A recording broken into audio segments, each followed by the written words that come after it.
What's going on, Rando?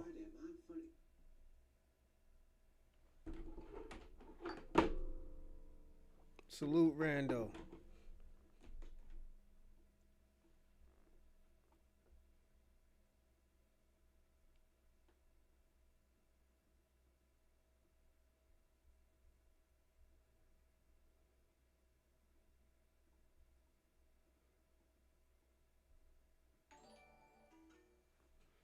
Thanks for the subscribe.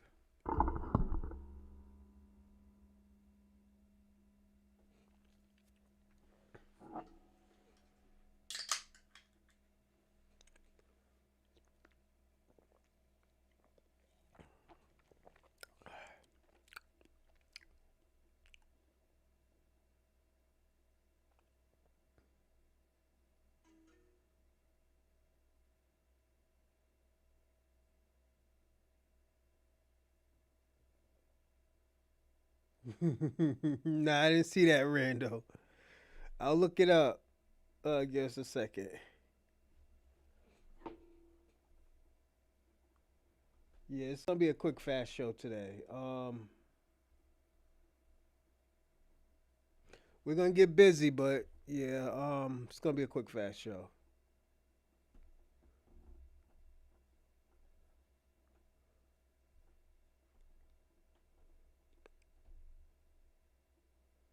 Mm, mm. Yesterday we did numbers, man. I will tell you that. We got busy. Um, so salute to everybody who was in the live chat and stuff like that. Um, oh fuck, I just got rid of something I didn't want to get rid of. Give me a second, everyone.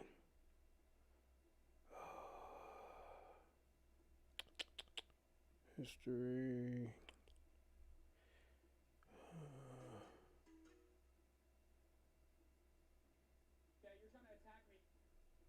Okay, that's one. Let's see. Look up destruction, deconstructioning Christianity. It's a channel. All right. Give me 2 seconds. I'm gonna look it up. I just had to reopen something real fast. Uh, all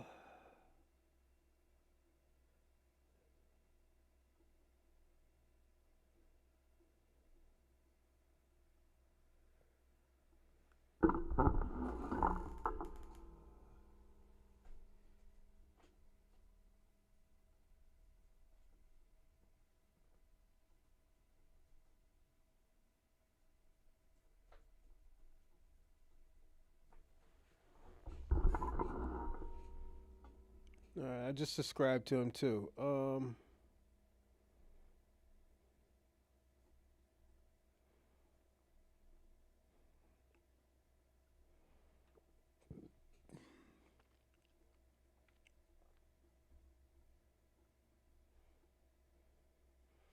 I'm gonna show y'all something too. What I seen.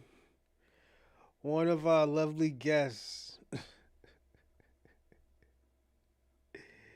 was on a show. I don't know why I'm doing this, but I'm gonna do it today. Give me a second. Yada yada yada. Would you like many views? Um, so everybody, my glasses is done. My son just broke my glasses. I tried to take a quick nap before doing this, and I woke up and they were in two pieces. So yeah, those glasses is done for. I need some new ones, anyways.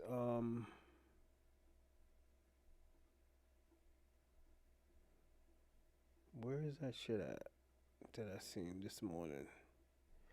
I seen some funny shit this morning. And I'm not gonna say that person used my talking points, but we used the same talking points for this person. Um, Let me see if I can find it.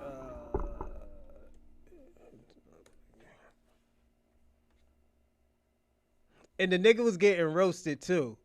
I'm gonna say that the nigga was getting roasted. It was crazy. Who's my man at? All right, who's my right here?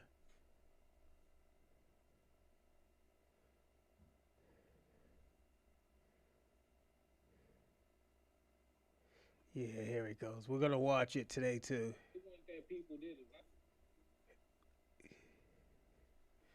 But yeah, how's everyone doing today? I'm gonna have a quick show, probably 2 3 hours, nothing too long.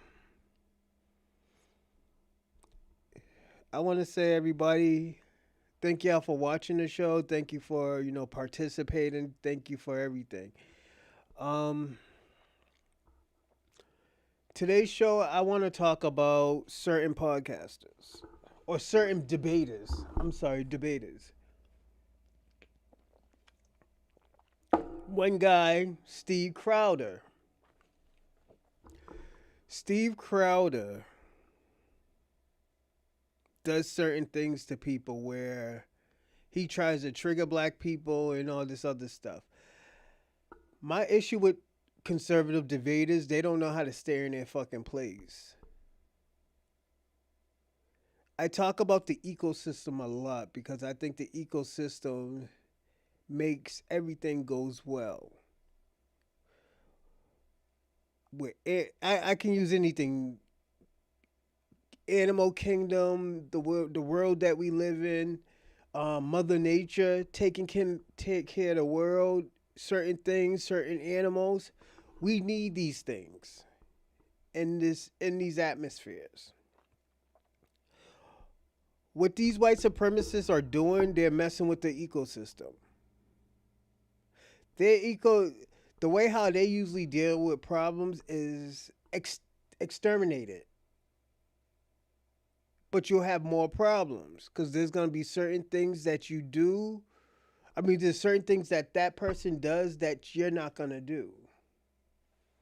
It has always been like that, and it always will be like that. Excuse me, but welcome to America. What's going on, FBA convo? Um, Today, Steve Crowder. I seen certain things. I seen certain things of Steve Crowder and what he's trying to push. What Steve Crowder is pushing, I think, is very, very dangerous. What Steve Crowder does, he demonizes black Americans. He talks about the 10% of what black Americans do and not talk about the 90% of what black Americans have done and have contributed. I always tell y'all how I feel about Steve Crowder's people and himself. I think they're rotten pieces of shit. I think they're no good motherfuckers. Um, Steve Crowder just. I'm gonna say this. Steve Crowder tried to do a gotcha moment, and I'm gonna tell the barbershop. I'm gonna say this specifically, and this is goes to the barbershop. Stay out those type of fucking shits with white people. This is what white people want to do. They want to get a rouse out of you. They want to, and the thing about it, I don't even blame Steve Crowder. I blame black. I blame the black barbershop that let that y'all talk to this scumbag motherfucker. I think I'm gonna be personally honest. I think Steve Crowder. I think these conservative debaters are pieces of shit and they're cowards. I don't use the word cowards a lot, but when I talk about these type of people, these motherfuckers is cowards. You never see them talk. You never talk. You never see nobody talk. You never see them talk with people who has merit or scholar. They talk to the regular average person that works 9 to 5, that works every day, that works their fucking asses off, and they see great things of black Americans. You come there and you demonize motherfuckers. But you know what? You know what, Ping one? He's from your country. He's from your country. That's something that you're gonna have to deal with. That's your people. He's Canadian. He's a racist Canadian that came to America because he could have spewed the shit that was in your country, and he did it over here. He knows shits about black Americans. He knows shits about anybody. But the thing about this Ping one, you're only for self. And I gotta be personally honest. And that's all right. I'm okay. I'm okay with it. You know?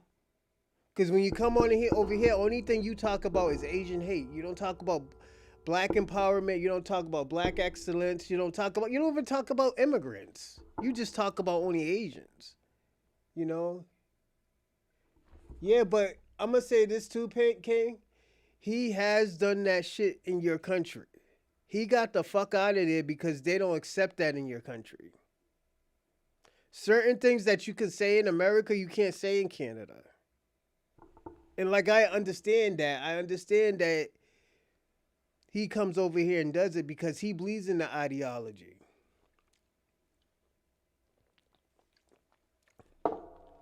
My issue, like I said, like my issue with Steve Crowder, he's a piece of shit. He's a coward. He only debates people who has no scholar and merit to that. That's a whole different word. I love black people. Oh, please don't say you got black friends. Give me a second. When is he going to address the mass shooters? He's never gonna address that. You know why? Because that's happening on a daily basis. You know those mass shooters are white. I love black people to BLM was a cope by the trans industry. Yeah, you're right. I can agree with that. I never said you was racist. I didn't say you hate black people. I say you have an agenda. Um, and like I said, I don't see nothing wrong with it. But at the end of the day, you can't come on this show and dehumanize and demonize black Americans. You can't talk about like probably a percentage of shit that happens to an Asian and not think about, oh, that shit can happen to a black person or that does happen to a black person on a frequent basis. When you talked about, oh yeah, Asian, was it a black man beat up an Asian, or old Asian person? You know how many times that shit happens to black people just beating up black people? And sometimes it's not even a black American, it's immigrants. It's a black immigrant. You know, so it's um you got a lot of crazies coming out your countries to America. I'm gonna be personally honest about that, Ping One. Salute to you, salute to the Canadians that are trying to live, you know, a everyday life. You hate on Asian nigga, my baby my children's mother's Asian. What the fuck are you talking about? I don't need to hate on Asians. It's just at the end of the day, shit like that happens. Like let me tell you, I'm gonna tell you what happens in America.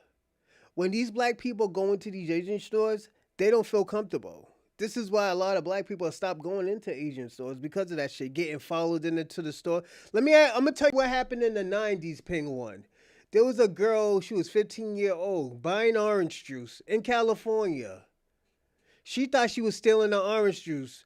The girl said, "I'm not trying to steal the orange juice." The girl grabbed her. The Korean lady grabbed her, try to, chump her out. And the lady pushed her and told her, "Get the fuck off of me." You know what that Asian woman did? She shot her in the fucking head. The Korean lady shot her in the fucking head. After she got the change. And you know what these black Americans fucking did? They burned down fucking California. Just because of your people racially profiling black people. That's what you're doing. But it's an everyday thing. This is what happens when we go into these stores. This is why I always tell people all the time, yo, just promote, yo, just support your own people. Support black American businesses. Don't support anybody else's. Because you know what? People like you, people, and it's cool. Like I said, it's cool.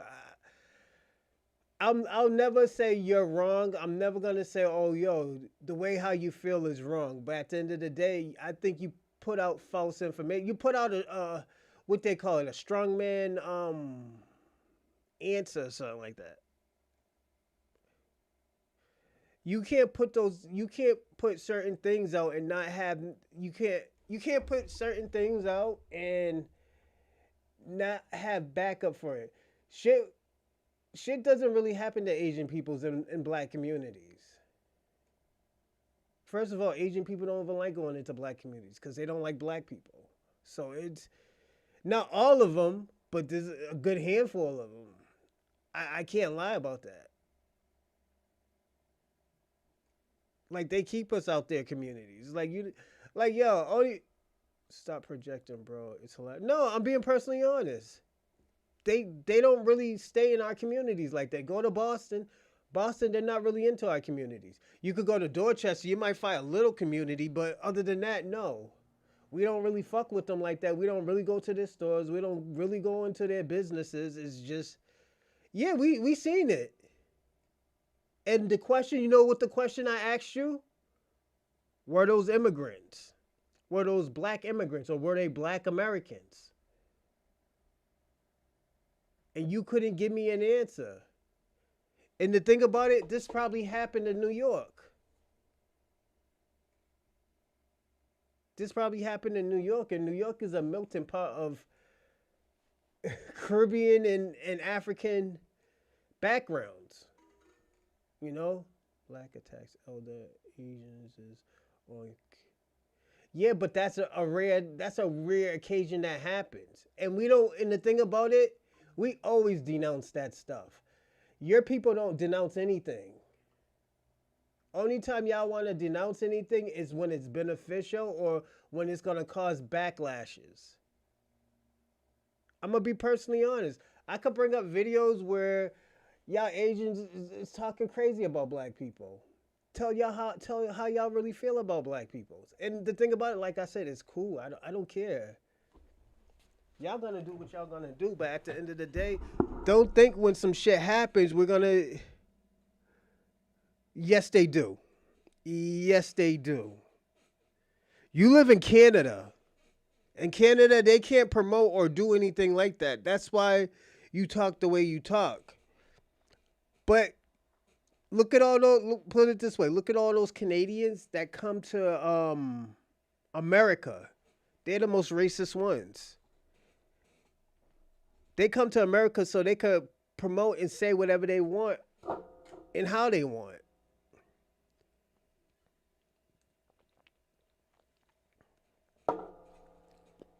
Like your division, and you talk and the thing about it, you just talked about old news and you're talking about Muhammad Ali. You see the hypocrisy? I told you a situation that happened in the 90s and you told me that's old news. You're talking about some shit that happened in the 1960s, 1970s.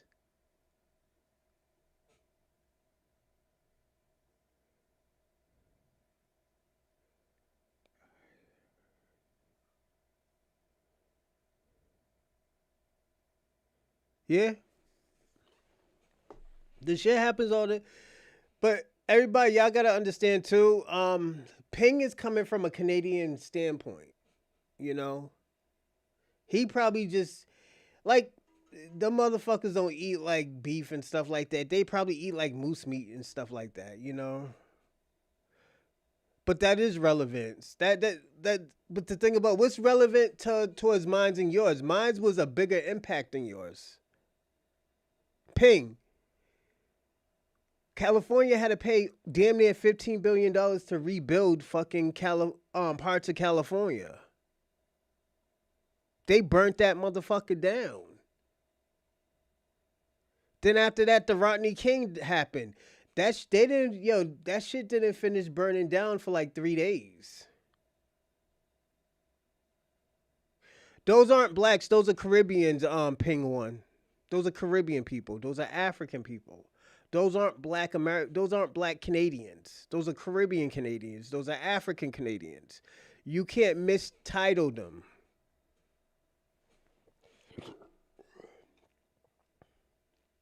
You're mislabeling people, and you can't do it. That's a mistitled.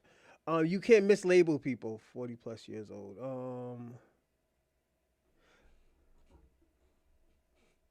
Yeah, but you're telling me something that's older than my parents, man, or probably the same age as my parents.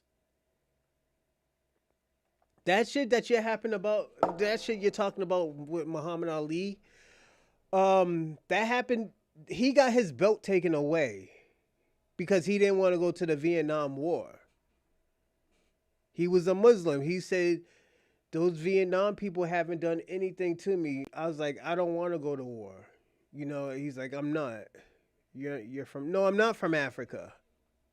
My family's from America.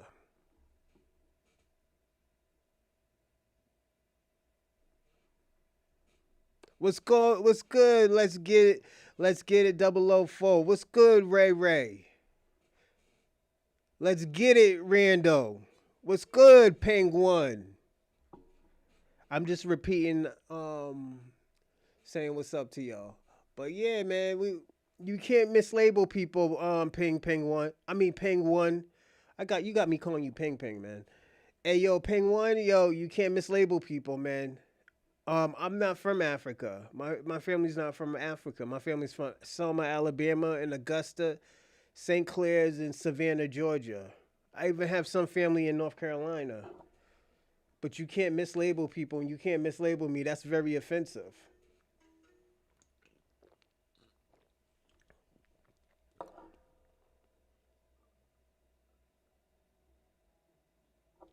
Yeah, they do that in Massachusetts. Yeah, one lady got caught for one lady got caught doing that. She went to jail and got her business shut down. There's some of your people that uses old food to give to Black Americans.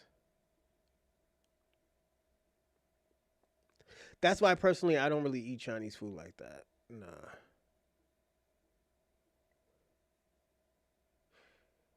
My family's from America. Cause the thing about it, it's like this. It's like this. I could say you're African. You have African genetics, Ping One. I could say that. Like my family, my heritage is indigenous to this land. My family goes all the way back to Alaska.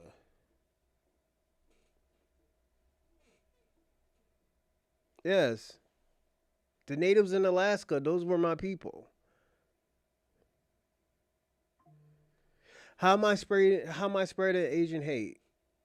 Why? Because I said you can be African? Nigga, you probably look like Nelson Mandela, my nigga. Nelson Mandela looks Asian.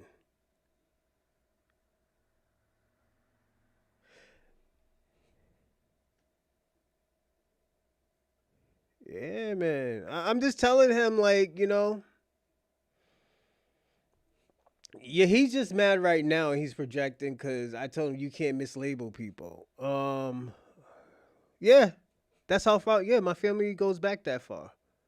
My great great grandmother was born in Alaska. Yeah. No, real talk. I'm telling you the truth, Penguin. All right. I'm telling you my lineage, and you're getting mad at me. You're calling me goofy because I'm telling you what my lineage is.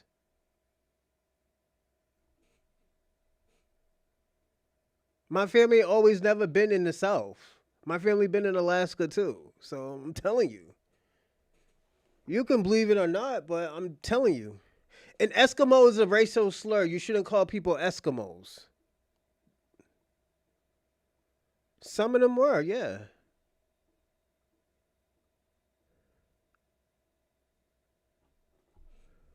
I'm being honest with you, Jesus Christ. I'm telling you my lineage. You don't want to believe me. All right, I'm full of shit then. Full of shit then. Told the nigga my lineage. Now I'm full of shit. Okay, that makes sense. That's like me saying, okay, Ping One, you're not Asian. You're Indian. I think you're Indian. I don't think you're Asian. Ping One, I really think you're Indian. You're from India.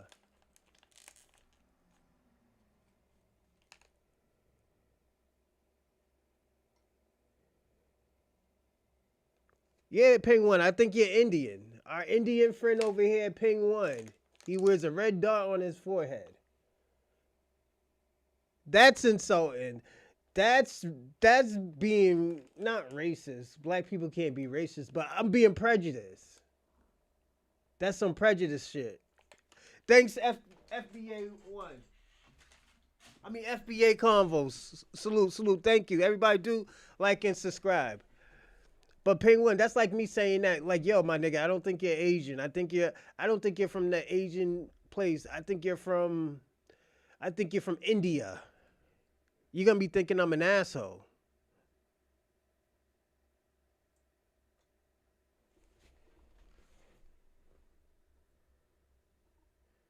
Well, that's the type of energy you're giving me. I did the same shit to you, what you just did to me. Now you call me racist, and it's more hate. Like,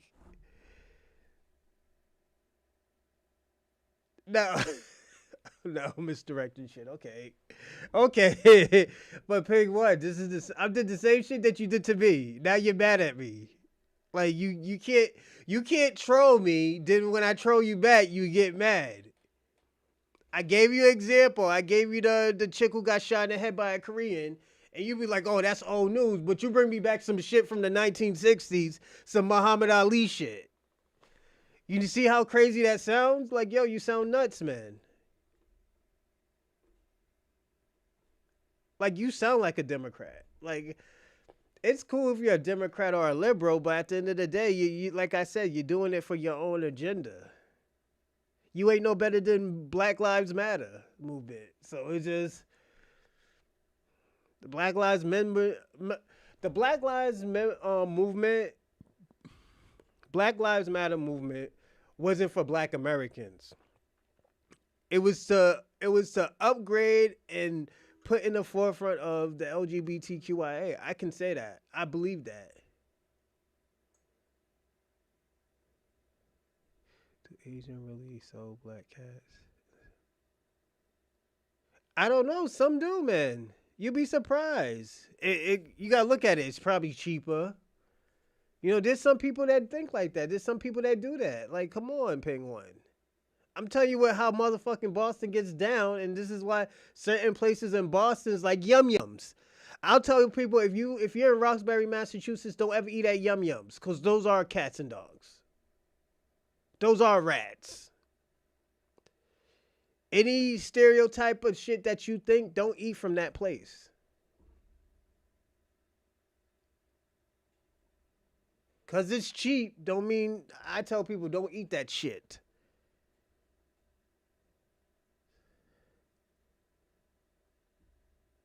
People told me like I tell people like they told me. They told me it was cats and dogs. I'm not gonna eat that shit. I wish the health inspector would have been shut that shit down.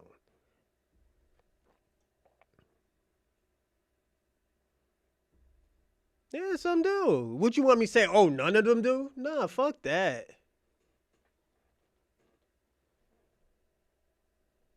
Yeah, they eat the meow meow. What the fuck, nigga? Some eat the meow meow. What the fuck? Like, ping one. Let's personally be honest. You think that they don't do that in those countries, eat cats and dogs, and some people use it as a delicacy? Like, come on, let's not play stupid.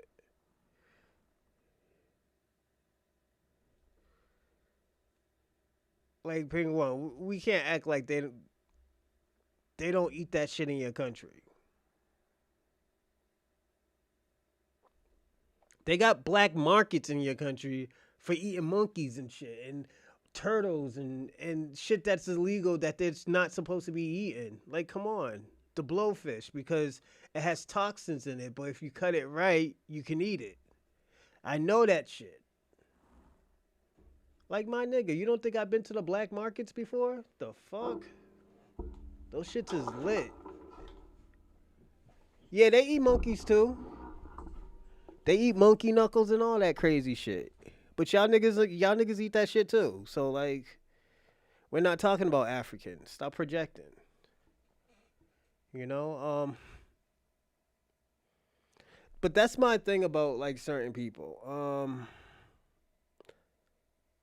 Like you, Ping.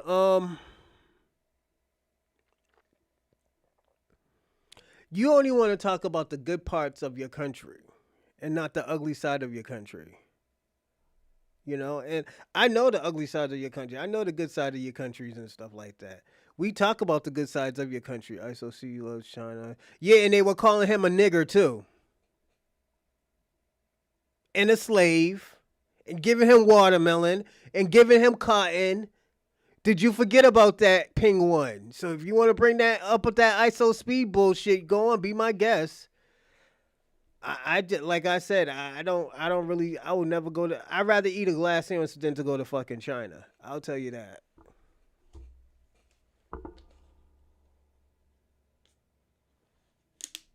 I'm gonna be personally honest. I'd rather eat a glass sandwich before I go to China. I'd rather go to Japan than to go to China.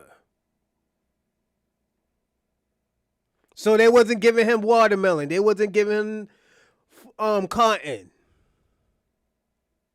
Don't let me pull that motherfucker up. You know what? For you, Ping, I'm gonna pull it up. I'm gonna pull it up. Since there's no racism in fucking China. Give me a second. Oof.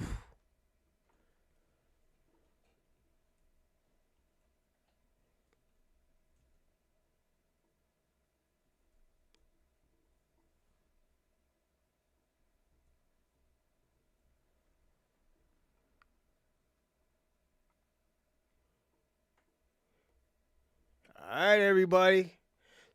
We're about to watch because there's no racism in China. I'm racist. You said what? I'm racist. You're racist? Yes. I hate nigger. I'm a nigger killer. I'm so sorry about that. But What? I love your girlfriend because your girlfriend is white people. I love her. What? Yes, that's true. I'm so sorry about that because Wait. I don't think you understand what you're saying. Do you speak English? yes, I am racist. What? What the fuck? Bro, hell no. What the fuck is she saying? Oh, wait. Stop the Asian hate, baby. Stop the Asian hate. That nigga fled. Did he leave? He left. That nigga left. I told him, he brought up ISO speed, and I said, I don't think you want to do that. He back. You back. Okay, what you say? She like, oh, no, I'm the racist one. Oh, okay. You want to do another one?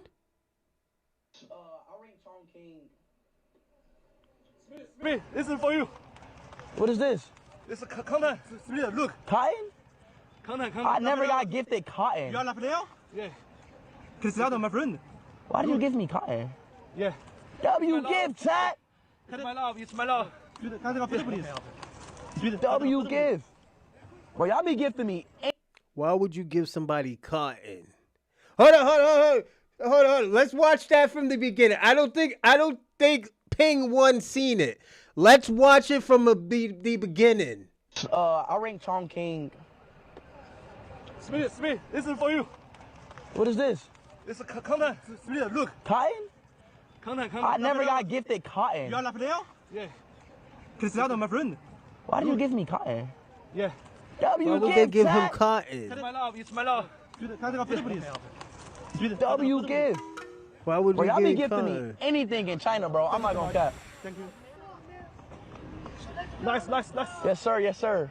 Just so you know, before you give it a rating, the guy who designed the shirt is down. I rate Tom King. So let's let black people go to China and so they can get given cotton, you know? This is the type of shit that happened over there. This is why I say I will eat a glass sandwich before I go to fucking China. Y'all niggas be thinking I'm joking. Y'all be thinking I'm joking. Hold up. We're gonna watch another one. This one's for you, Penguin. You brought it up. Wait, driver, wait. Wait, what? No, give it right here. Yo, open that shit. You gonna love it. You're gonna love it. You're gonna love it. Fuck is Out the this? way. You're gonna love it. You're gonna love it. You're gonna love it. KFC. You're gonna love it. Woo, woo, woo, woo. Come here, motherfucker. Do you love this? Those are your people's, Penguin.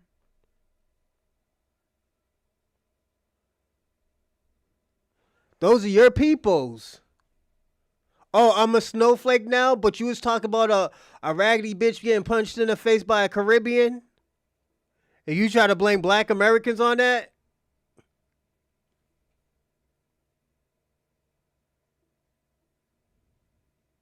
Yup. Penguin's the sucker now. Yeah, you the sucker of the day, Penguin. You brought it on yourself. You brought it on yourself. Yeah, you did, player. Did you just defend racism? Penguin, I'm asking you a question. He's copying I show speak. Penguin, I'm asking you a question. Did you just defend racist comments, racial things to ISO speed? A black American.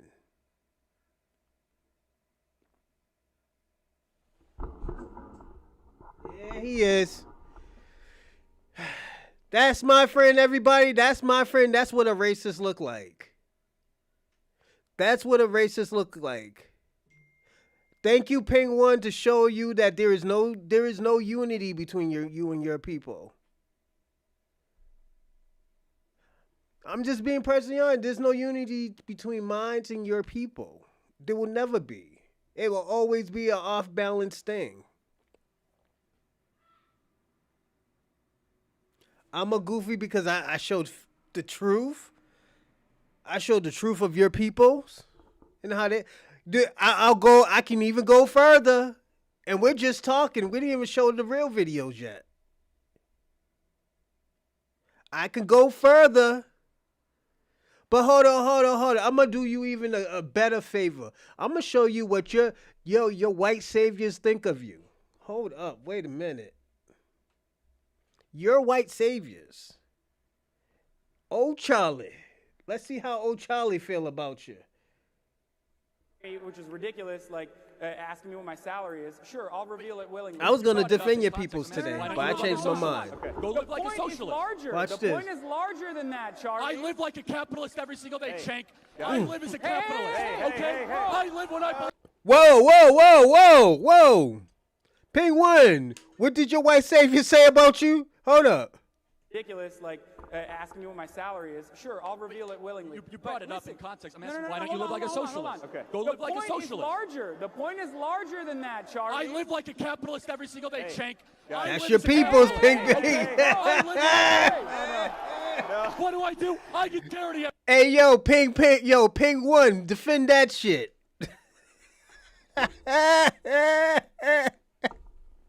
Defend that. You defend the watermelon, you defend the banana, the KFCs, the cotton. Defend that. Let's watch it one more for you. Brought it up in context. I'm asking, why don't you live like a socialist? Okay. Go live like a socialist. The point is larger than that, Charlie. I live like a capitalist every single day, Chank. I live as a capitalist, okay? I live Whoa. No. What do I do? I get charity every single year. Hold on. What's my salary? Hold on. Less than his. Charlie, take Come on, Chank, let's go. What are you doing?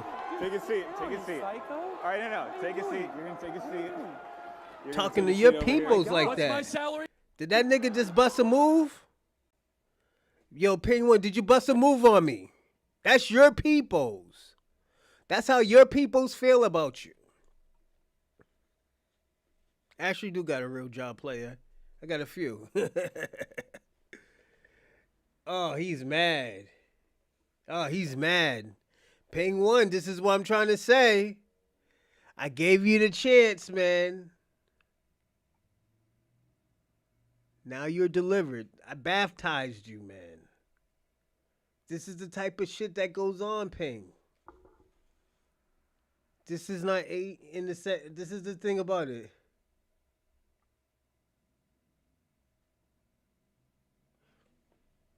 Those are your peoples, man. He was Asian. He was Asian. Those are your peoples. You see, this is the thing, Penguin. You fucked around and found out what happens when you use white supremacy talking points. You fucked around and found out. Now you're mad at me. I'm a goofy. I'm a snowflake. I'm all of this but a child of God. You found out what happens when you use white talking points. I told you to stop using that. You still egged on. You trolled me like, yo, you being a snowflake, yada, yada, yada. Asians don't do nothing to black people. I showed you a video. And I told you I would never, ever go to China.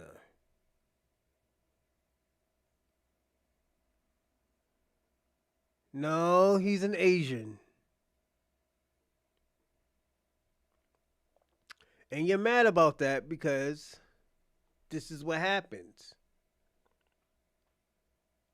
So the problem is, this is why I don't want to go to China. I would never go to China. If I had business in China, I would never go. I will always do stuff through Skype or Zoom.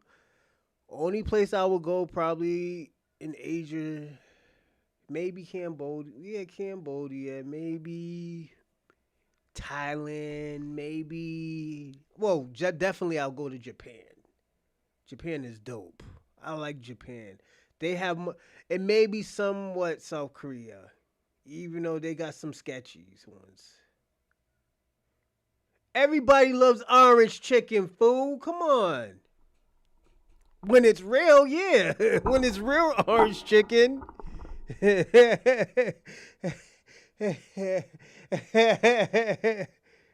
I wake up and try to call it Hey, Pig One, you started this, man. Shout out to Pig One, man. I worked at a Chinese restaurant. All the black people were in the back. You see, I was in the back. Oh shit.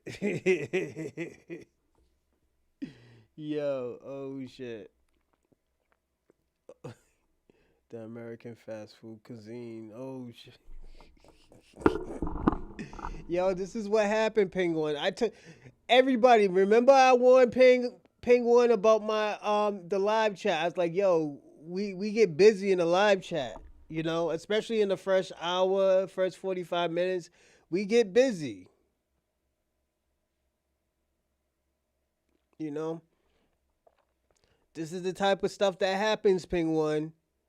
And shout out to you, man. You didn't run off. I thought you fled a few times. You know, we're going to be watching somebody who fled. And y'all know who he is. He fled. But this is the type of conversations I like to have with you, Penguin. But more Asian heads, give them a job, still complaining.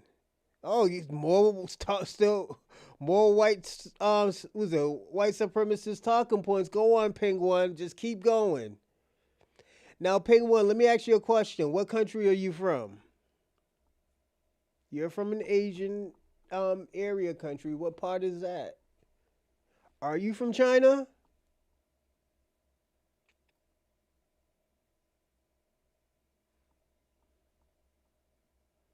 I like this. Your BS is hilarious. Penguin, I'm asking you a question. Well, I didn't go. I didn't go. We didn't go too hard on you yet, but there's gonna be days, man. There's gonna be some rainy days for you, man. I'm gonna tell you. I'm gonna warn you that. I'm gonna tell you that there will be some rainy days. All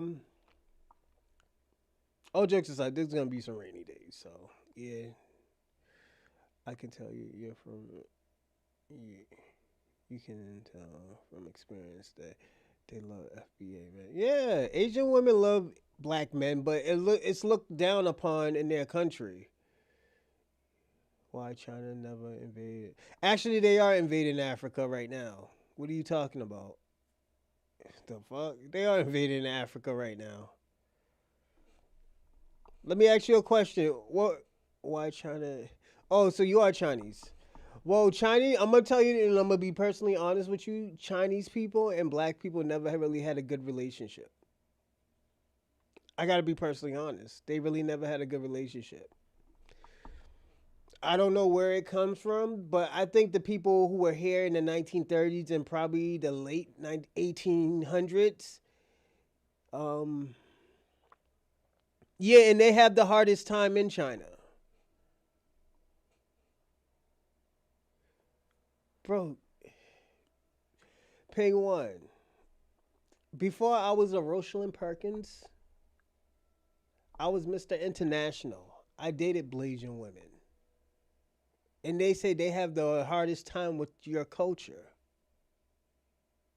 They said her mother was looked down upon because she had a baby by a black man.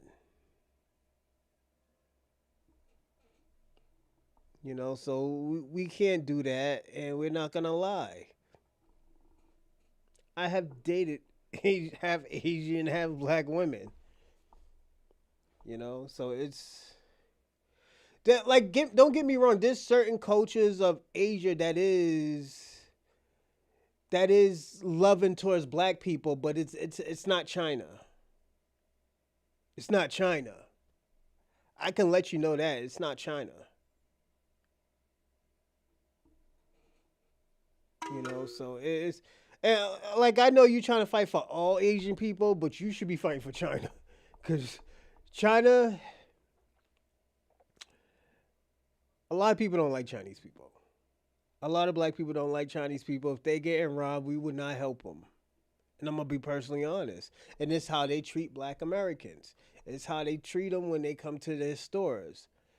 It's weird because bro, I don't go to Asian stores like that anyways, because only time I go to Asian stores is with my baby mother. Other than that, I would never go. I'd rather lose a finger than to go into a Chinese store. I'm gonna be personally honest, because I don't want to be followed around and be treated like a fucking criminal. So that's why I don't go into those stores. If I don't have my baby mother there, I'm not going. Or if I don't have my kids. Some of those raggedy bitches ask me, are those kids mine? I'm like, bitch, don't those kids look like me? And they look at like, oh, okay. Mind your fucking business.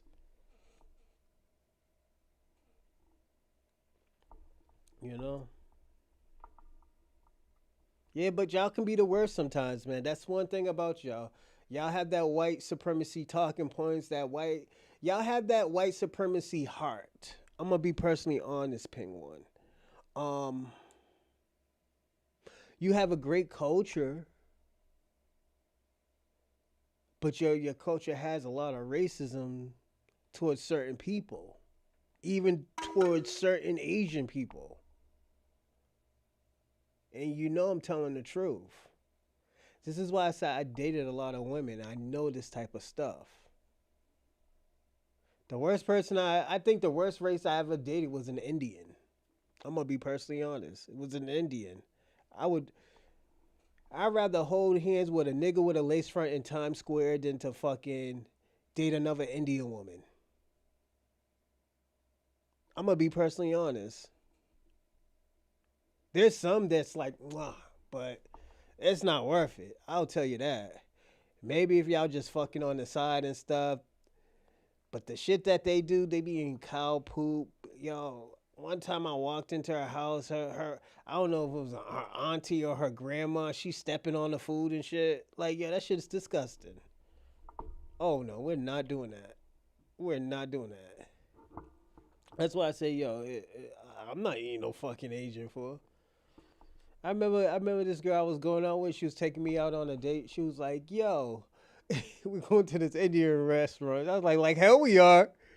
She's like, "Why?" I was like, "We're not going to an Indian restaurant." Are you serious? I'm not eating that fucking food. This is when she thought I was racist. I'm not racist. I'm not eating that fucking food. What's wrong with the food? It's just curry. How was that curry made?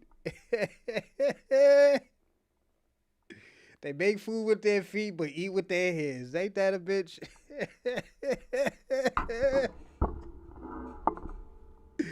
Oh my shit! If I'm going too hard on Indian people, please let me know, and I'll apologize. But yeah, that see them stepping on that fucking food, man. I come in the house, yo, that shit was a culture shock to me, man. I'm not even gonna lie, man. That was a fucking culture shock. I have never seen no shit like that ever. So, motherfuckers just walking in there, stepping on food and shit. then, then you don't get a fork. You gotta eat it with your hands. Oh, fuck that.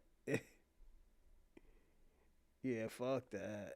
There's some stuff that you can eat with forks, but yeah, not me. I'm not fucking with that. Oh, shit. What's it? He is hosting on the spot. Give me a second, everyone. Oh, she's recording right now. But yeah, man. I'm sorry if I'm shitting on people, but yeah, that's. I know Pig was like, yo, these people are crazy over here. I can't fuck with them. It's just, this is just who we are. The channel is not available. We're still expanding coverage for small channels. But yeah, it's just. That type of shit happens, Ping1, you know? Shout out to Ping1, man, because he's trying, man. That nigga's trying. This is just who we are. Yeah, but let me ask y'all a question. How would y'all feel like, so you got some old raggedy bitch stepping on your food or sticking her feet in your food and shit like that, and they setting up a fucking table. Are you gonna eat that shit? Nigga, I was like, oh shit, what the fuck? Yeah. Yeah. I'm sorry. That shit's so fucked up, but yo, it's true, man. I'm not eating that fucking food, man. I'm gonna be personally honest. If you eat it, that's on y'all niggas. It's cool. I'm not gonna say anything, but you know, I'm not gonna eat it. You know? Don't expect me to like, oh, yo, you being culturally insensitive, nigga. You didn't just see that old bitch step on some food with some bunions on her feet? You think I'm gonna eat that shit? Nigga, you lost your mind. I'm not eating it. Like, yo, what the fuck is your problem? You know? Yeah, niggas be on that time. Vote for Trina Shee's next election. Oh, that's Kwame. Hey, yo, Kwame, we got you a video too, man. We got you a video.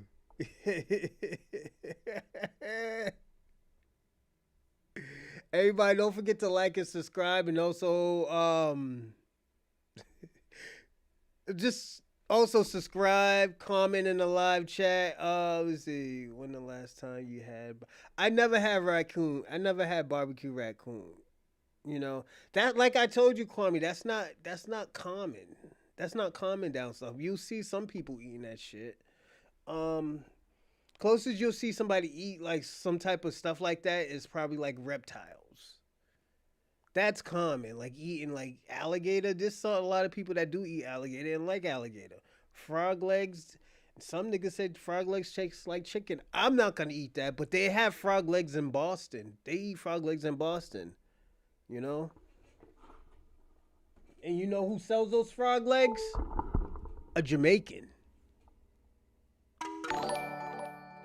Salute. Thanks for the subscribe or the follow for Kick. Thank you. We're getting big on Kick. Thank you. Again, but it's but it's All my life, I never had raccoon. I don't eat rodents. Yeah, I don't eat rodents, man. There's some people that eat it. It's mostly, let me tell you who mostly cooks that shit down south. White people. Cause white people, white people eat anything. They used to eat humans, so it's just like, down south, you'll see a lot of white people eat raccoons, like the hillbillies in the trailer parks and stuff like that. Like there's civilized white people down south. They're more civil than in the East Coast and the West Coast. They're just Bible thumpers. That's the only thing. That's the only negative side of them. They're Bible thumping racists. You know, not all of them are racist, but a good handful of them are. You know,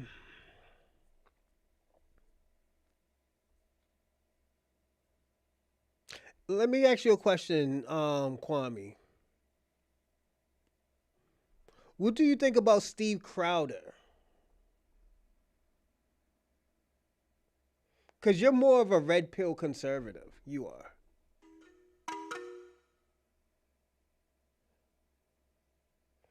Kwame, you're not even black. You don't, Kwame, you don't even, Kwame, do you know anybody instead of your husband that make raccoon?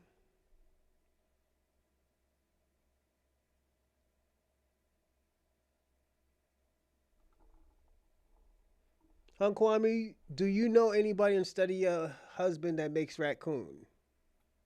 What's going on, Damien? Salute, salute. Oh, you in? Yo, you in?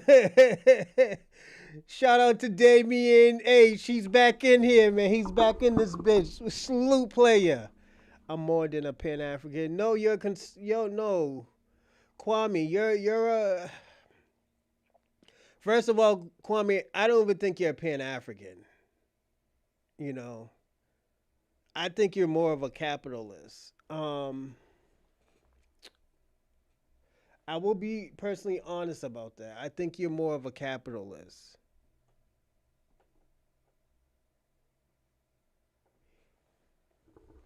You know, you're a scam. Yeah, you're a scam African, but I don't think you're a Pan African. I don't think you go by all the laws and the commandments of being a Pan African. You know? And the reason why is because you use white supremacy talking points. You denigrate black people. You know, and that's just who you are, Kwame. You know.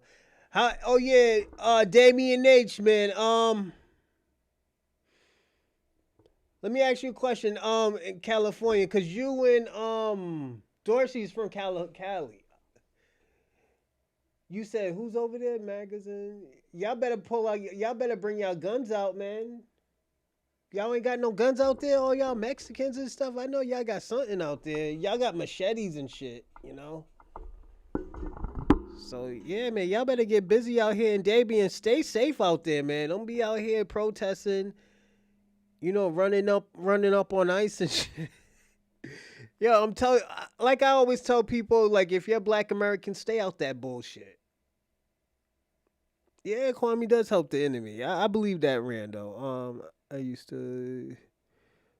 use white talking points. Yeah, you do. When have I said African monkeys?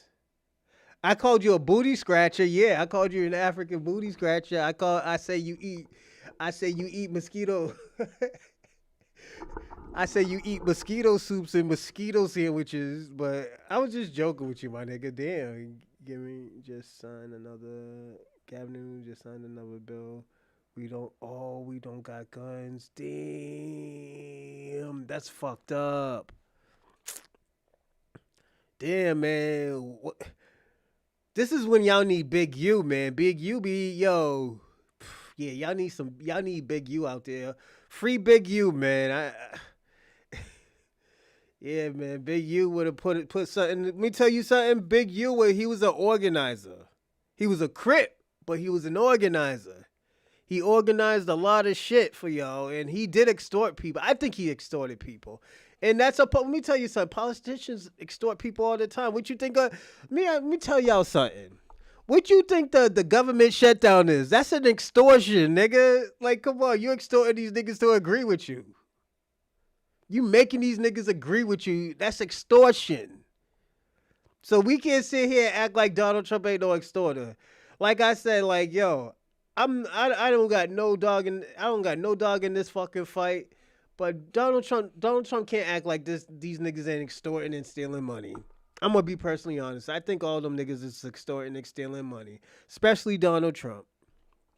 You think this nigga's doing all these tax cuts and shit like that? Yo, my uncle's happy right now. He's about to get a tax break and everything. You know, he got a little bit of money in his pocket because, like I said, he got businesses and stuff. He's a bigger investor than I am. I invest in things, but this nigga gets busy.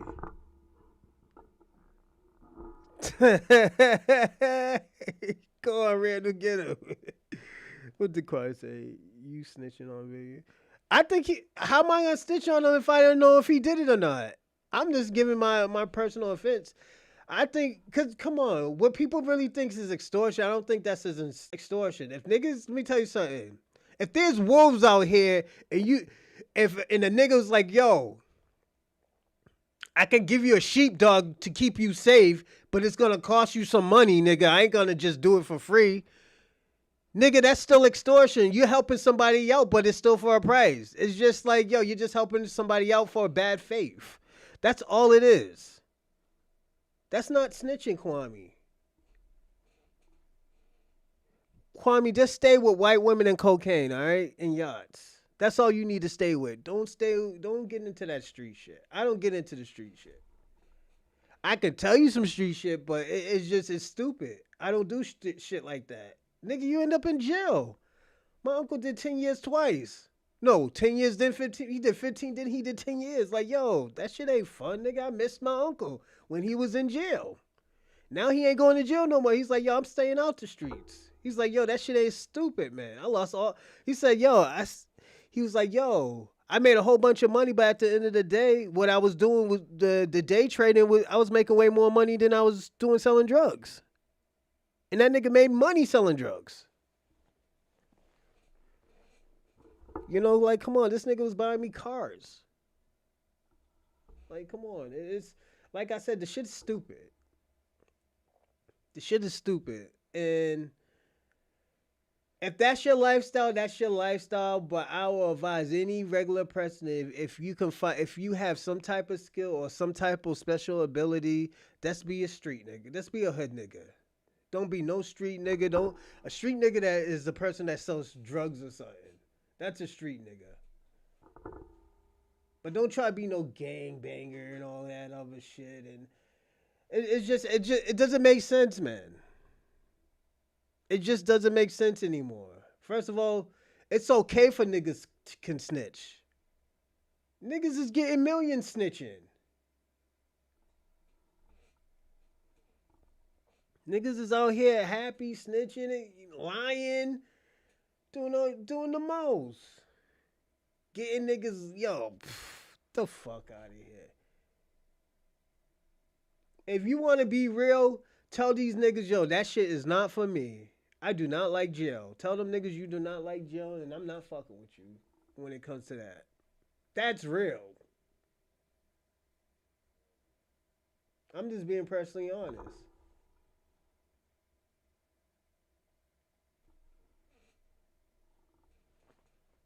I'm just being personally honest. And let me tell you something. Most of the people who I know who made it out the game, most of them niggas fucking drug addicts, fucking bums, asking for $20 every time they see me. Can you get me some cigarettes? Some stupid shit like that. And it's mostly, like I said, it's mostly niggas I know. One nigga got half of a foot. He had diabetes. Nigga still trying to sell crack out here. Nigga, ain't nobody smoking crack out here, nigga. Nigga, you wildin'. Niggas out here falling asleep in the road. The fuck?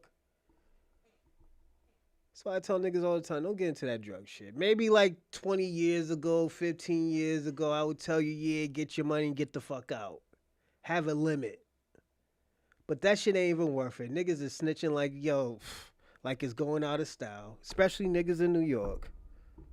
All them niggas we've been finding out been snitching and nigga look at Bimmy. And niggas been saying that shit for a while. They've been saying Bimmy the rat for years, and Bimmy's like, yo, I ain't no rat. He was out here. He was solid out here. Niggas say he was solid out here. Niggas say he was an informant for 40 years. God damn, they said Dead Preds was an informant for mad years. Like, it's sad out here. It's not even worth it anymore. I tell niggas all the right. It's good to be a good guy. Like, it's good to be a good guy out here, man. It's not, and I'm not shitting on nobody who are actually out here in the streets and shit like that. But like, my nigga, if you want a gun, nigga, if you really want to tote guns out here, go get a gun permit. Go get a license that carry a firearm, my nigga. Like, come on. Why you running around here with fucking illegal shit that you could get legally?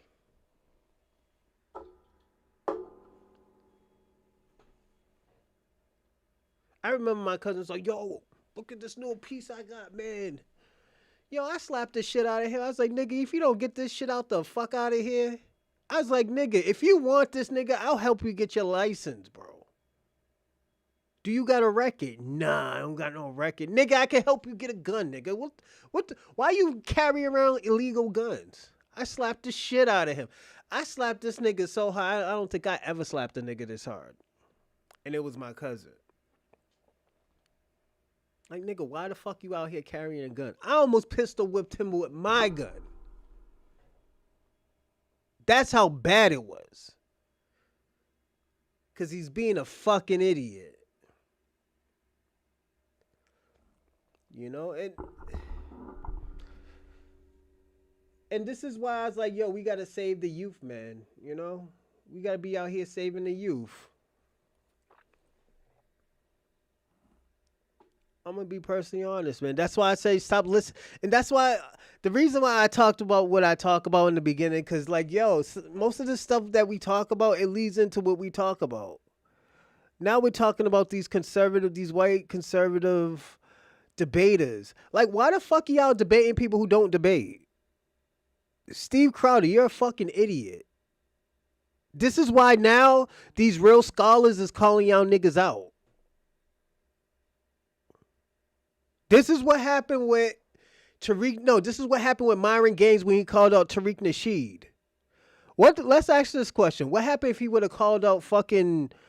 And this is the craziest part. He tried to call out Tariq Nasheed and Dr. Umar with him and Nick Fuentes. Like, come on, my nigga. Yo, you getting run down by old fucking grannies, nigga. This nigga out here carrying pepper spray. Niggas is pulling up to his house. Niggas is actually really pulling up at Nick Fuentes' house. Niggas is really putting this nigga's address out here. Niggas really dropping addies on this nigga. Like, he's a bitch nigga. Like, yo, Nick Fuentes, you're a bitch ass nigga. I'm gonna be personally honest. You's a bitch ass nigga. You got ran down on by an old white woman. And you pepper sprayed her. That ain't even those shits that you would want to tell a nigga. And niggas got you on video doing that. I'm glad niggas dropped your address. Cause you deserve what you get, my nigga. Like, yo, you dish out all this bullshit, all this crazy shit, all this racist shit. And we know you're racist. I don't give a fuck if you're a good guy. I don't give a fuck if you're a good guy. I heard fucking Adolf Hitler was a good fucking violinist. But it doesn't add up for what the fuck he did. He did do a lot of harm. Like, yo, what the fuck? Like, yeah, this nigga had. That's like saying, yo, I feel bad for George Washington. The nigga had wooden teeth, but you find out this nigga's fucking butt fucking slaves and shit, and had slaves. Like, we don't give a fuck. This nigga had wooden teeth, nigga. I would have bust him in the head with a chair. See, I would have bust him in the head with a chair, nigga. Like, yo, come on. Hey, yo, Ping One, you still in the live chat? I got another video for you. I hope you ain't running, nigga. I got another video. You don't want to fuck with me today. He's mad at me right now. Ping One, my fault. I know you're mad at me, man. If that feels good, I apologize, nigga.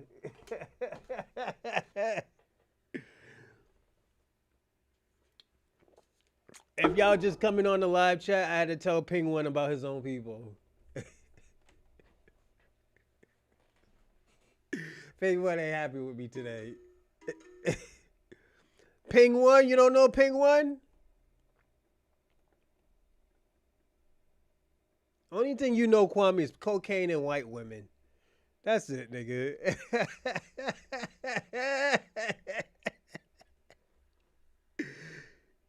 Yeah. You know, yo, Rando, you know Kwame like white women, right? That nigga be lying. Yeah, he does. Well, that's when he's not, touching the Bucci cat. He like white women. Yeah. Yeah, Rando.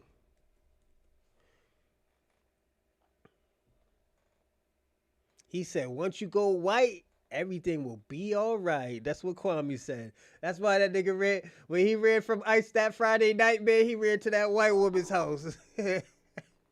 Doing cocaine, man.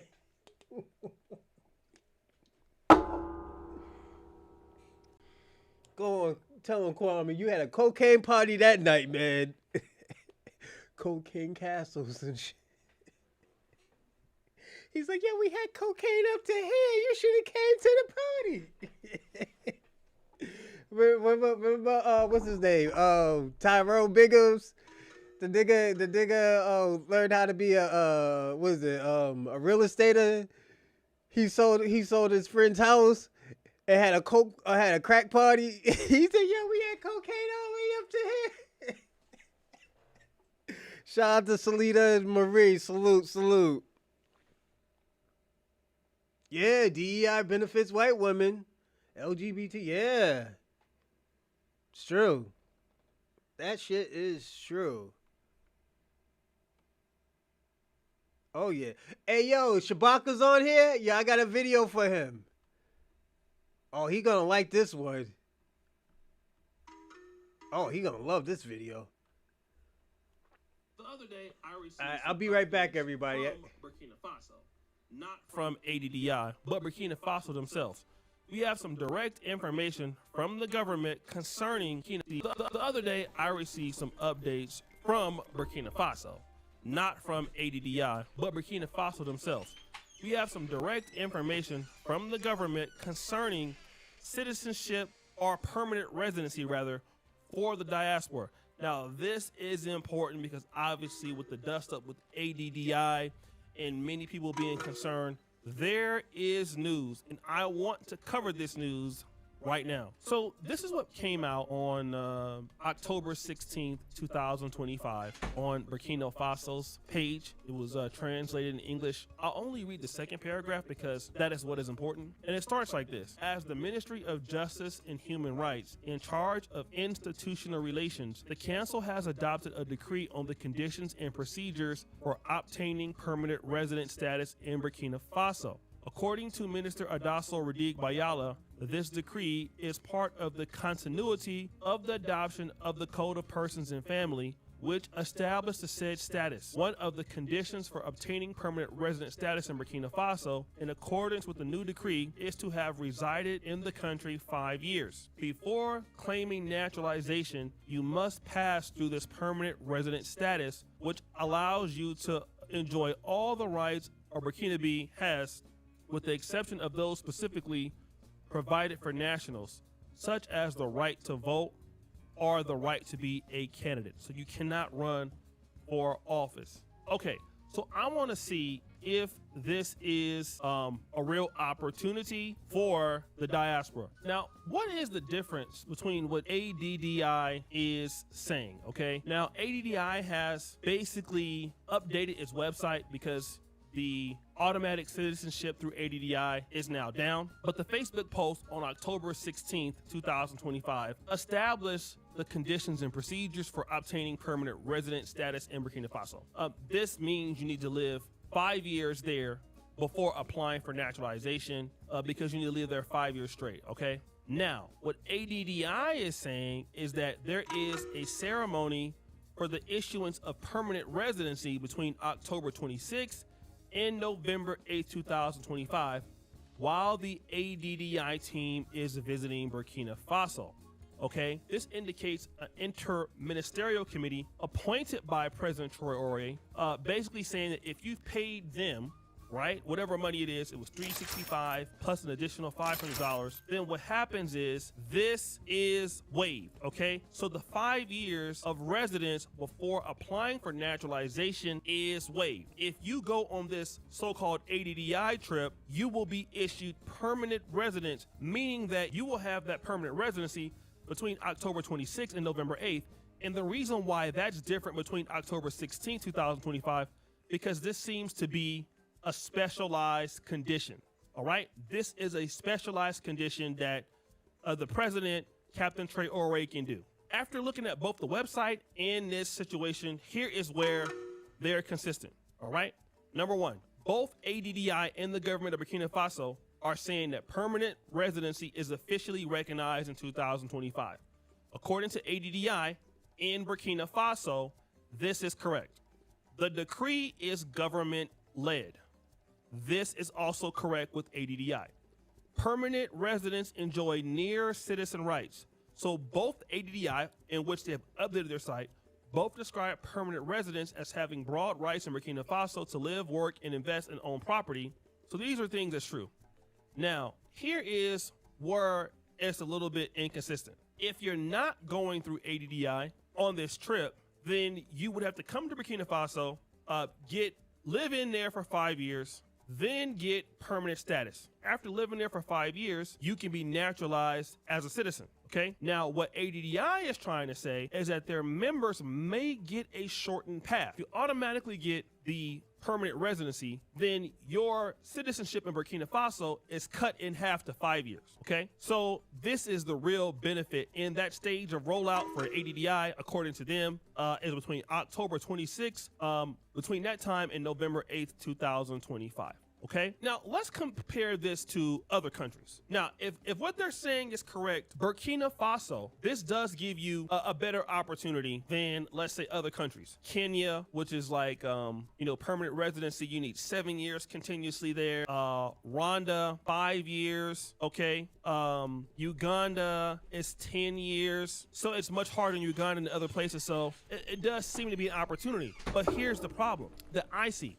How many people can live full-time in Burkina Faso for 5 years? That means you're not working in America. You're living in Burkina 5 years. You need to invest. Now, many people... All right, give me a second, Dorsey. You may get the 5 years of the permanent status, but the problem is, in order for you to give your permanent status, you still need to be investing in the country. And that's the part that is a foggy, rather, okay?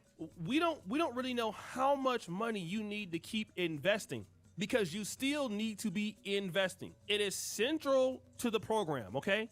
Now, can this be waived? Yes, but we don't know. So if you're living in Burkina Faso and you don't have a way to earn from the Burkina Faso economy, how are you going to continue to be investing? And if you're not there full time, then how are you going to continue to have your permanent residency there if you're not living there, right? Like, how often do you need to be there? Okay, so you're there, get your permanent residency, unless what you can do is you have your 5 years of Burkina Faso residence, you're going back to the United States and you can still work. If they would waive that, it's fine. But if you have to live there 5 years of continuous residence, guys, how many people can live 5 years in Ghana, 5 years in Kenya, 5 years continuously without going back, and then, trying to understand that local economy? That's the problem, all right? You still need to be investing. You still need to be adding value to the country. And you may or may not have that money. You may or may not be able to know what industry you're going to be in. French is not your first language. Okay, you'll be having to deal with that. And so while it is an opportunity per se, and Burkina Faso is not technically in ECOWAS anymore, it is a bigger risk. Okay, because of the country situation right now. If you look at Burkina Faso's ease of doing business ranking, unfortunately, it's 151. Uganda is difficult to do business. Uganda is 116. So you're like 35 countries worse than Uganda. Out of 151, out of 190 countries, you're in the 151st to do business. So you have to overcome that, all right? So is it a good deal? I still don't think it's a good deal because you would be better off in a country in which you can scale. I would rather deal with the problems in Uganda, which is at 116. I'd rather deal in a forward progressing place like Ghana. And I'll tell you my best recommendation. Rwanda is better than Burkina Faso. Kenya is better, right? And the reason is because the economy and the investment is there. That's the best situation there. Versus if you're in a place like Burkina Faso and the economy, you're gonna have to have money to invest. You're gonna be, the country doesn't have a lot of things. So that's the part that they're not telling you. What are the industries? What kind of skills do you need to be in the industries? How developed are the industries? What about the language and all that stuff? This is the issue that you guys are having there. And so that's the part that may not be the opportunity.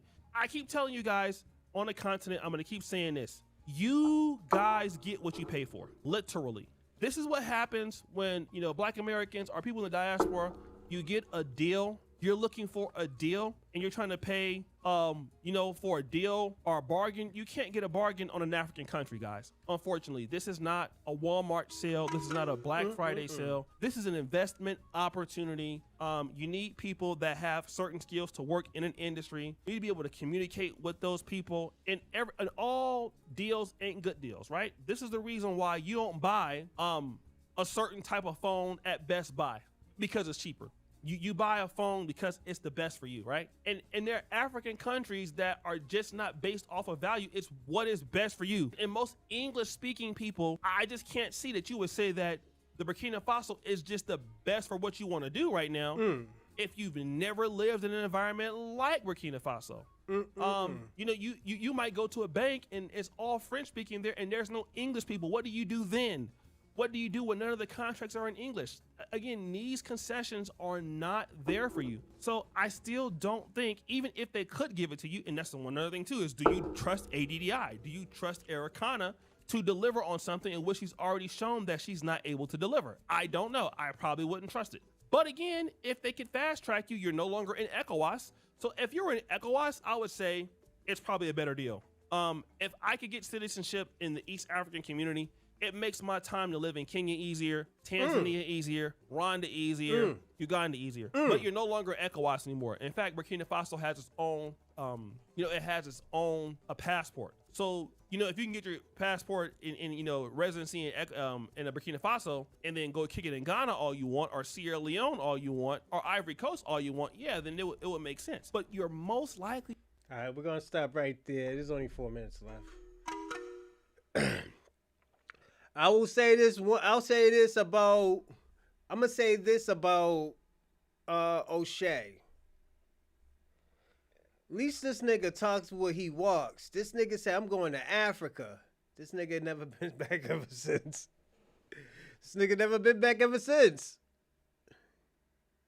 That's a real Pan-African. Kwame, this is why I say you're not a real Pan-African. This nigga's in Africa. He tells us the good thing about Africa. He tells us the bad thing about Africa. He's telling Africa, you need to fix this thing. He's interacting with these Africans. Kwame, you're not doing that. You're just becoming a shoulda, woulda, coulda nigga. Should be in Africa, could have been Africa. Shoulda, coulda, woulda. And I would go to Africa, but I would. They so hurt. Yeah, he's telling the truth about Africa and stuff, and Uganda and stuff. Yeah, he's in Uganda right now. You know, and I fucks with him because at the end of the day, he's a Pan-African, but he's in Africa. He's in Africa. So we can't get, I'm going to say this, we can't be too mad at O'Shea because at the end of the day, O'Shea's in Africa. He's a Pan-African. He believes what he is preaching. Well, not no more. Not no more. You know? Hey, Dorsey, I know you want to call. You can call now.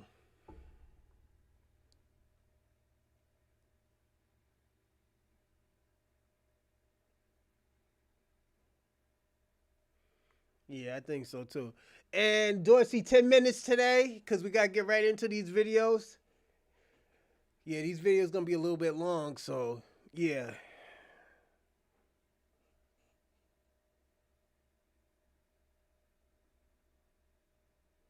I heard he wasn't. Somebody else, somebody wrote in the comment he's not. His family's from Louisiana.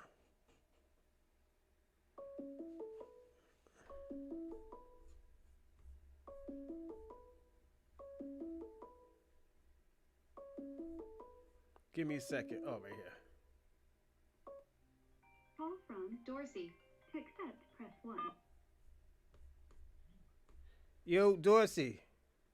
Yeah, hey, good afternoon, bro. What's going on? I'm just chilling, man. I caught you catching up on your show and so forth. Yes, somebody got ran off the show today. He missed it. Who was that? Ping. Your boy Ping got ran off. King Kong couldn't make it? Oh, man. Yeah, he what got ran off. Shit came out of his mouth that made people get in his ass. He said there was no racism when it came to black, when people were in China. He said, look at ISO. Oh. ISO loves China. And I showed him ISO speed in China. They gave the nigga cotton. They gave him cotton. They gave him KFCs with a banana inside of it. One bitch said she's a nigger killer. Pink wasn't too happy about this today, but give me a second, all right? Yeah, go ahead. Give me like 30 seconds. I'll be right back. 30 seconds.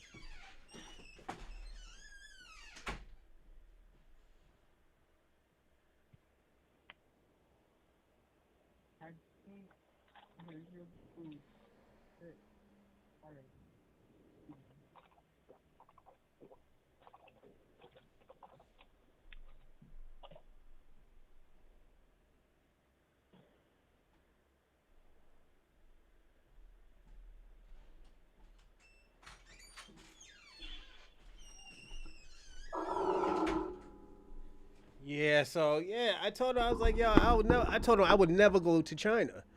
He's like, why? Right. That's racist. I told him, I was like, yo, they're promoting racism down in China. I was like, they're racist in China towards black people.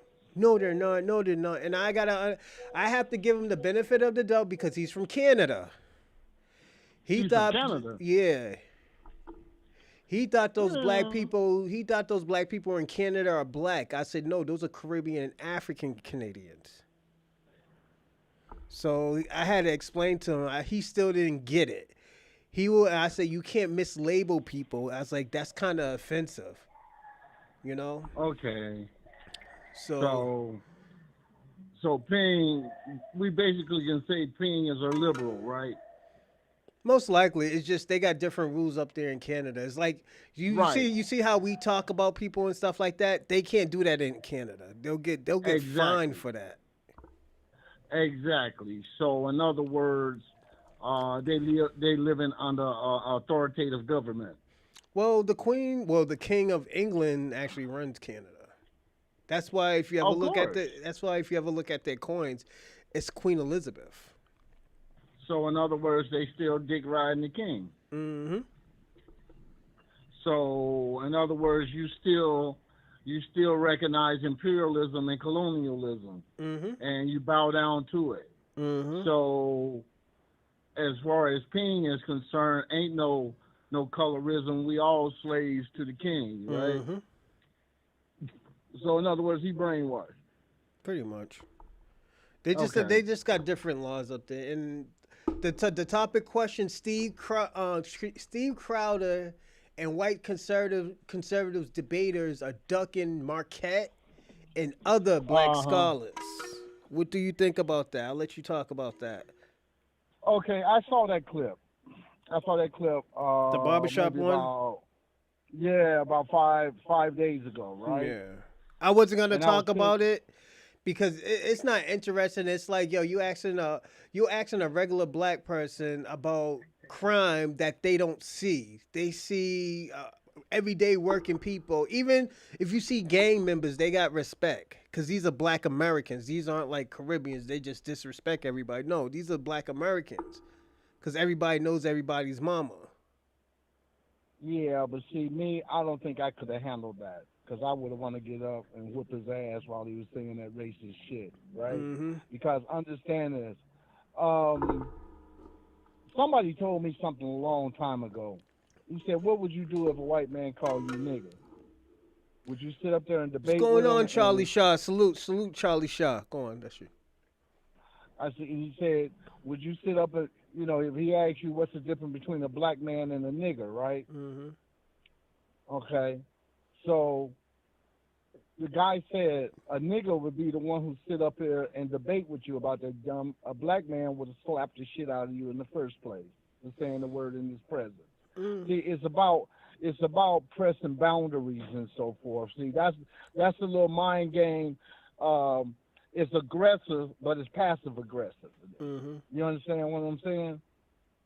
Yeah, that's That's if you're not built for that. If you're not built for that, yeah, that's what you do. Because at the end of the day, I gotta say this: you're right. A person is supposed to do that. That's if they're not in that type of world. But these white conservatives right now, they want to debate college kids. They want to debate motherfuckers at the barbershop. They just want to be in the black space and debate these people. If you want to debate people, why aren't you debating black scholars? Why aren't you debating Tariq Nasheed? Why aren't you debating Marquette?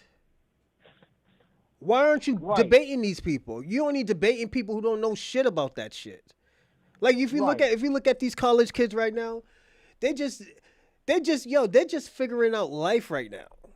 They don't know what the fuck is going on. Mm-hmm. You're debating these people that you're looking at fucking statistics and all this other goofy shit. And we know half of these statistics are fucking rigged. Mm-hmm. Those shits are rigged. Because we all know that the biggest dope fiends is probably white Americans. Exactly. All of a sudden, black people is the face of fucking crackheads. The face of cocaine. Like, are you fucking we know serious? Damn well we saw crackheads and white crackheads. They stood out like a sore thumb. Mm-hmm. All those license plates from different states and shit. Like, come on, we know. Everybody, give me a second. Give me a second.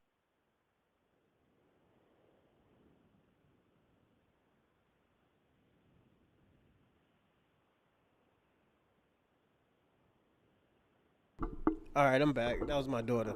But yeah. Oh, okay. Yeah.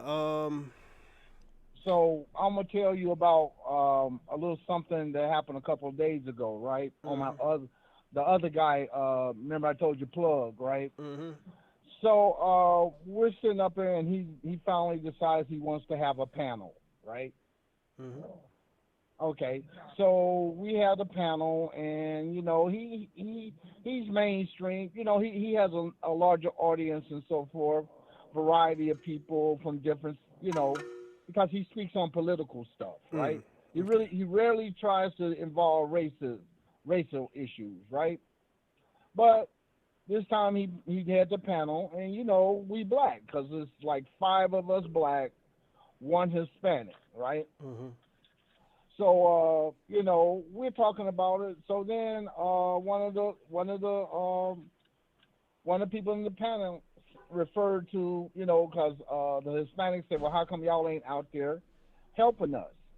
Mm-hmm. We're trying to protect democracy, right?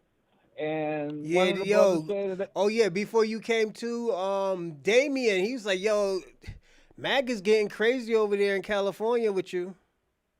Yeah. Look, MAGA ain't doing shit. Look, right now, I'm going to tell you, and this is God honest truth. They're trying to put a prop, right, so that you have to show ID before you vote. Mm. When you're I at the thought you polls. already had to do that in the first place. No, not in California. Oh, damn. See, when we voted in the Biden election, Kamala Harris. Let me straighten it out. Well, we voted in both of them, right? Mm-hmm. Now this was right after COVID, so because remember this is Biden, right? Mm-hmm. They just rushed. They just said, hey, go ahead, vote. They rushed us through. Mm. They don't want to have no contact with nobody. Oh, so they fucked up. Yeah, they fucking up in California. Like, come Right, on. Like, because- the thing about it, okay, this is the shit that the liberals were pushing. And I think this is racist.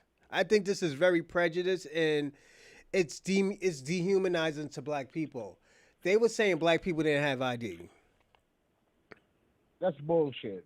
This is what white liberals were saying. This is why they were saying, oh yeah, this is why we don't need fucking the ID thing when you vote. Black people have ID. Well, like we say, how the fuck you think we drive cars? Like, the thing about it, how do they think that the motherfuckers drive cars? You think these motherfuckers just drive stolen cars? Is niggas crazy out here? Yeah, but see, you got to understand, they still racist. Yeah. A liberal is just as racist as a MAGA person. Yeah, I know. Excuse me, I got to move. This dude is washing a car. Okay. He decided, and he looked like a tether too. Because, I'm sitting up here with the window down. We just chilling. Me and my girl just got through eating lunch and so forth. So, okay. We're just chilling. We go over to this mall, and she likes to look around and so forth. Oh, that's what's poppin'. So, I'm over in Woodland Hills. So, he said, why you say it's not your fight? And then they try to use the excuse, oh, ain't you trying to protect democracy, yada, yada, yada, yada, right? Mm-hmm. And old boy said, well, it's really not, as far as I'm concerned, it's not really a big issue about democracy because we already locked in. We can't be deported.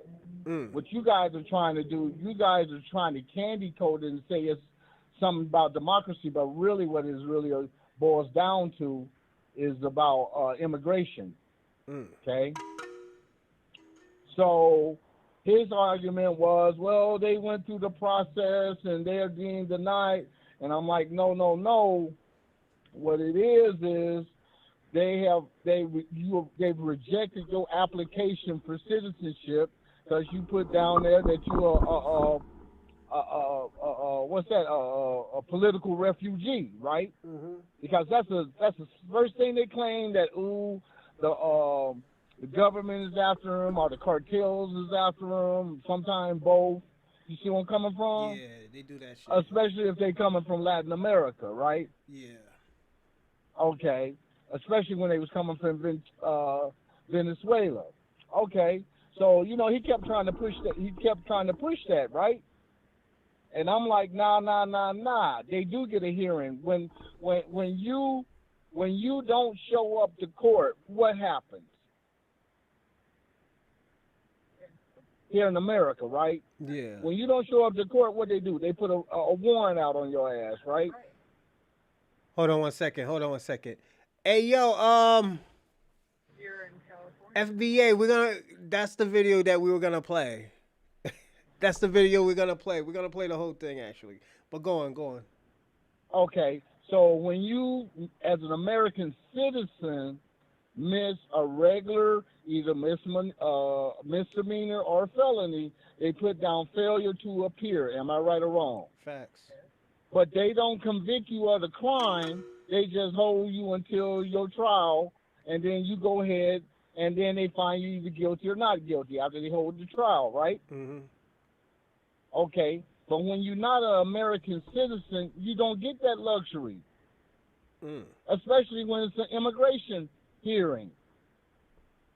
Yeah, that's true. So if you don't show up to your hearing, they automatically say, you failed to appear. So you didn't even have the courtesy to come and explain your side of the story, right? Yeah, true. So based on your failure to appear, you got to go and start all over again, right? Yeah, that's what you got to do. Rules is rules. Laws of the land. Okay. So how many immigrants do you think showed up to their hearings? I mean, percentage-wise. Probably not a lot. Exactly, because they done scattered like roaches all over the country, right? Mm-hmm. Because what they put their application was what? On the border states. Yeah. Texas. Texas did what? Texas deliberately fucked them people by sending their ass up north and out west. Yeah, so when they came over on the border, they had buses. They brought them to Chicago. Some came to Massachusetts. Others went to New York, California. I don't think a lot went to California. I think. Oh yeah, they sent some up to Frisco. Okay, see, yeah. San Jose. Yeah. Hey, yo, you know what they do? You know what they put? You know where they put the Ukrainians at in Massachusetts? They put the Ukrainians and the Venezuelans.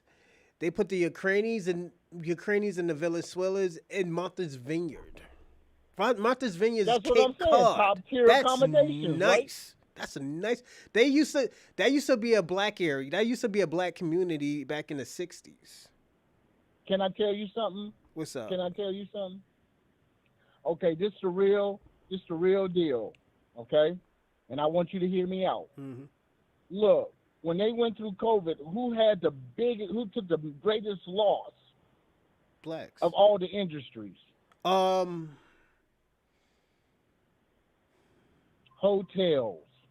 I did work at that time. I did work for a hotel. Yeah, they were taking losses. Everybody was quitting. Everybody wanted that $800 or that $600, that extra $600 a week. Right. Yeah. Okay. They wasn't getting that a month. They was getting that shit a week. Motherfuckers was getting checks like $2,000, $4,000. Yo, motherfuckers was getting good. Yo, I was doing this thing. I showed my boy how to beat the system where we can collect it because they cut our hours. In Massachusetts, technically, if you get 32 hours, they consider that full time. But if that's not if that's not how much hours you were supposed to, if you wasn't going to work, you can collect unemployment to make it even. Nigga, I was getting the $800 and like I told three black people, the coon ass fucking tether fucked it up and told the manager. Made us get back all our 40 hours a month after 2 months later. Fucking tether. You see where I'm coming from? Fucking tethers. A snitching ass tether, right? Yo, and the thing about it, he was eating. Niggas was eating. I'm like, yo, nigga, why did you tell? Oh, that was the right thing to do. Nigga, are you serious? See, that's what they do, right? They try to play ignorance. Okay? Well, if it was the right thing to do, and since you so, why did you sneak your ass across the border? Mm-hmm. Okay, since you believe in being Mr. Goody Two Shoes, why did you sneak your ass across the border then? If you're such a law-abiding citizen. Yeah. Okay, but 3 more minutes. 3 more minutes. Yeah, go on. Okay, so what I'm saying is the hotel industry across the nation. I'm talking about the big boys. Yeah. The Martha Vineyards. I'm talking about the Four Seasons. I'm talking about them big boy hotels. Yeah, they took hits. So what they did, because you know what they were doing. First of all, they couldn't even hire for like a whole month or two. They couldn't hire anybody because of the COVID. They didn't know how to talk to these people.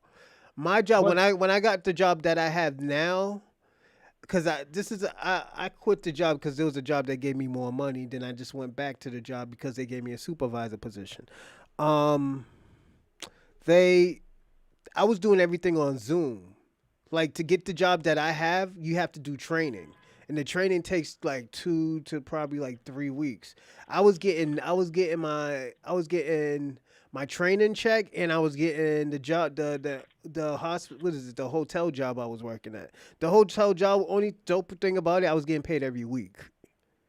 Okay. You know, but I was getting more money at that job, the job Right. that I have now, because they start you off with. When I first started there, they start you off with 18, and back in those days, people wasn't getting 18. People were getting like $15, $12. You know. $17. I was getting 18 off the start, and that was just for training. After I went through training, they gave me 19.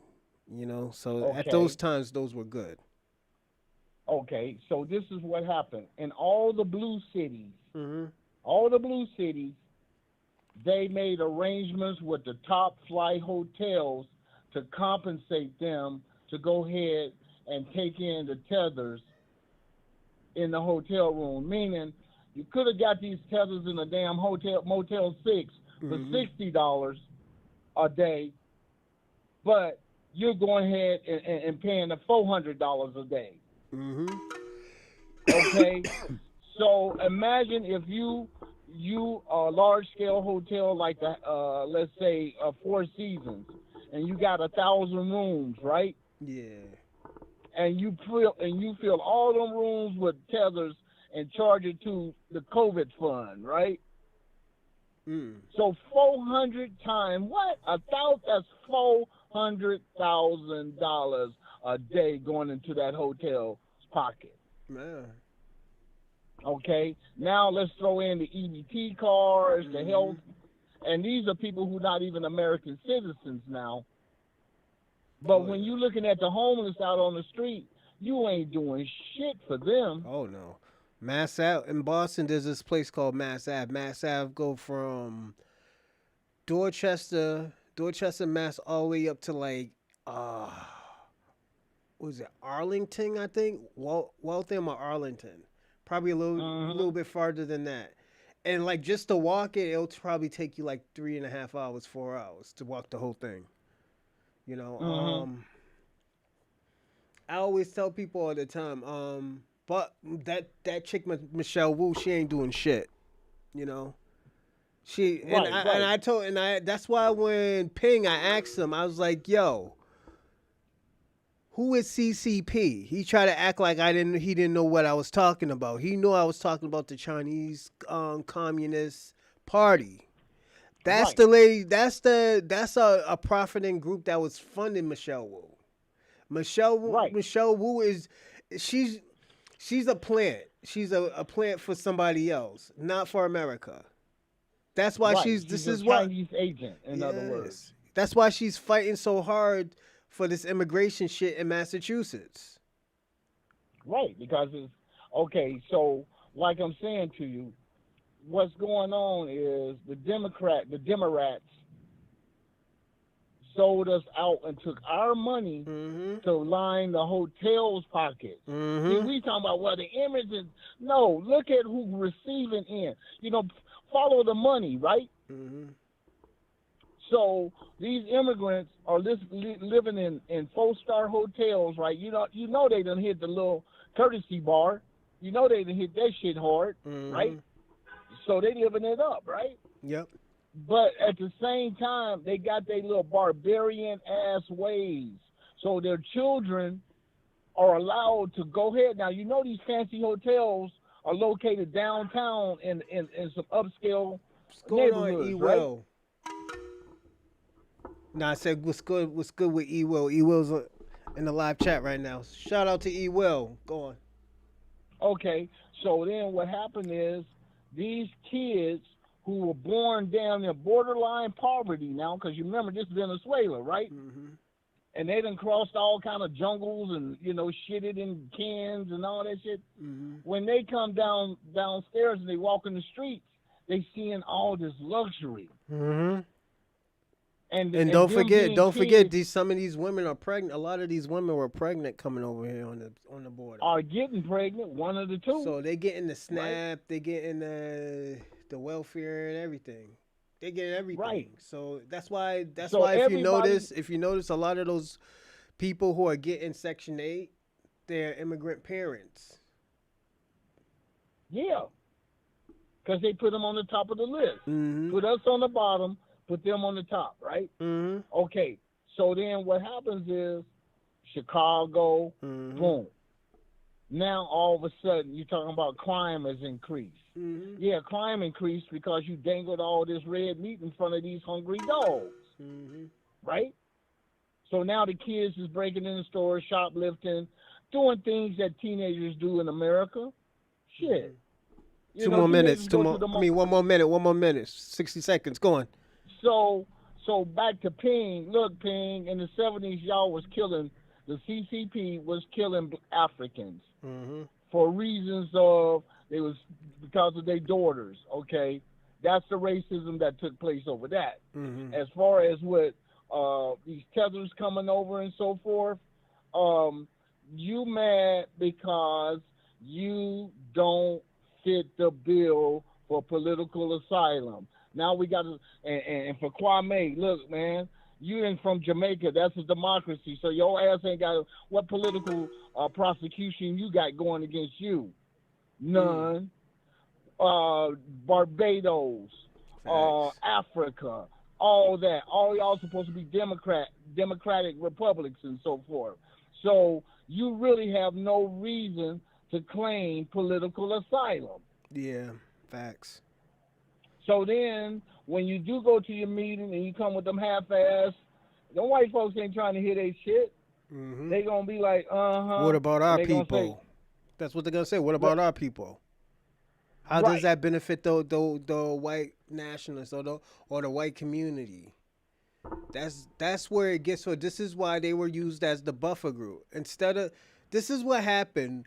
We helped get them over here to this country, and what we fucked up at is America. The white supremacists gave them a better deal. They were saying you will be the buffer class. Yeah, we're gonna hold these people down. And we're gonna put y'all up higher than they are. And this is what's going on for years. And this is why we're seeing it. We're just seeing it now. We're understanding it now. But at the end of the day, nobody never said nothing because it was these pastors. It was these Pan-Africans. I blame them. And the reason why, because they left us in a burning building. They got us in a burning building right now. We're all trying to catch up now. Okay. So 30 seconds. You got 30 seconds. Give us your good 30 seconds. My thing is about what's going on in Traoré, is his name, Captain Traoré's country, Burkina Faso or whatever. I really don't have an interest in the goddamn place. Oh yeah, we just watched the video on it. Yeah, I just saw it. But my whole thing is, you want me to invest my money in some shit for 5 years. I get no benefits because I'm investing in your economy. Oh, your boy's back on there. Ping One's back on there. Hey, Ping, what's going on, man? He's talking about Steve Crowder right now. Right, but you from Canada, homie, so you don't know. How the fuck you know what's going on in America? How do you know what's going on in China? You don't even live in China. See, that's what I hate. I had to explain to him, too.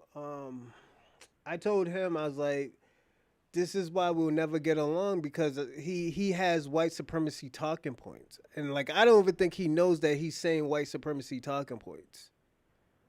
Like the thing I was telling him, I was like, yo, the whole shit that happened with the Korean lady in California when she shot the little 15 girl in the back of her head.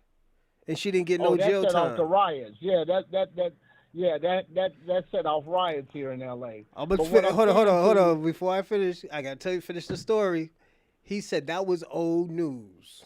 You know what he brought up? With the Vietnam War. He was like, yo, the last good person was Muhammad Ali. I was like, yo, that's further than what I just said. I was like, yo, that was back in the 60s. I was like, yo, aren't you going to say that's old news? This motherfucker was fucking karate explaining. He was karate explaining, my man. He didn't know what the fuck was going on. Check this out, man. But go on, finish what you were saying, because I'm going to reset the 30 seconds. My boy kept on, he was playing the same dumb shit, not trying to pretend like he didn't understand where we was coming from when we talked about racism in Little Cuba, because that's where he was in Miami. But see, he Nicaraguan and Mexican, right? Mm-hmm. So, you know, he trying to play dumb, like, oh, I never heard about the Cuban cops shooting the 2 motorcyclists in the back, riots and so forth. I'm like, yeah, motherfuckers, because y'all always want to play stupid. You always, and since I'm the one who's going to keep it real with you, you know why black people ain't marching with y'all? And he said, why? I said, because we don't like you motherfuckers. That's why. That's the real reason. So then he tried to turn I don't like you into I hate you. No, nigga, I don't like you, and I don't have to hate you. I just don't want to fuck with you. Am I right or wrong? You're right. So, and that's where we stand. We don't like you motherfuckers. Let's keep it at 100. Shit, just like you don't like us, motherfucker, we don't like you. And that's being 100. Let's keep it real. We ain't got to sit up here and candy coat the fucking truth. You motherfuckers don't fuck with us. And if you don't fuck with us, then why the fuck do we want you around in our country? Facts. All right, that man, go for I you. got to let you go. But yeah, all right, that yo. goes for you too, Kwame, pole smoker. I'm talking to you too. If you so cool on Pan-Africanism, take your ass on over there then. Yep, that's why take I told your him. ass back to Jamaica. I told him this is why I respect. I told him this is why I respect O'Shea more than him, because O'Shea's in Africa. Exactly, and with O'Shea is a tether. He a first generation American. All right. Like I said, O'Shea's story changes day by day. First, he was born in North Carolina. Then he say he was born in L.A. Then he say he grew up in Sac, right? He's intelligent about the doctor and shit and all that. But at the end of the day, where did you land? Because if I'm not comfortable with a country, I'm not gonna say I'm gonna live there for the rest of my life. Now Uganda might be, because Uganda, he's probably getting a good deal. He's getting a good deal. Yeah, you get a better deal, and you're gonna go who you gonna treat you right? Facts. But I gotta let you go. One thing. Okay, one more thing. I'm finna land. I'm finna touch the tires to the right. Okay. Go and look up. You know who Lady Burleigh is? Lady Burleigh, no. Okay, it's this old lady in Louisiana, right? She got her own little thing. It has this thing where O'Shea is talking about all the deficiencies of Africa. Boulay. Yeah, I know who Lady Boulay is. Yeah. Check out her latest. I think it's been on YouTube for less than 3 hours right now. All right, I'm gonna check it out after. All right. And she gonna bring some. She's got a segment with O'Shea where O'Shea drags Africa like a motherfucker. Yeah, he just did that shit. It ain't number full of, huh? Yeah, he just did that. Yeah, I seen it. I was cracking up. Yeah, he called them all scammers, right? Yeah, he did. He said if they're gonna steal your money and there's no repercussions, you can't go to the authorities because they ain't gonna back you. Oh, you might need to get in a live chat right now. They're ragging on you right now. Who talking that shit? Okay. Kwame. You got Payne. You got Kwame. Hold on, let me finish. I'll take on all you losers. Nah, Ray Ray's handling Americans. Ray Ray's handling. Okay, I'm gone. No, finish what you said. No, finish what you said in 10 seconds. So what he's saying is they all scammers. They just want our money, and then they're going to slam the door in our faces. And then what we going to have to say, we have no recourse because we can't even go to their judicial system and try to get our money back. It's all corrupt. It's what Africa is, corrupt. All right, my man. So, yeah. Thank you, man. Thank you for giving me the opportunity to speak my truth.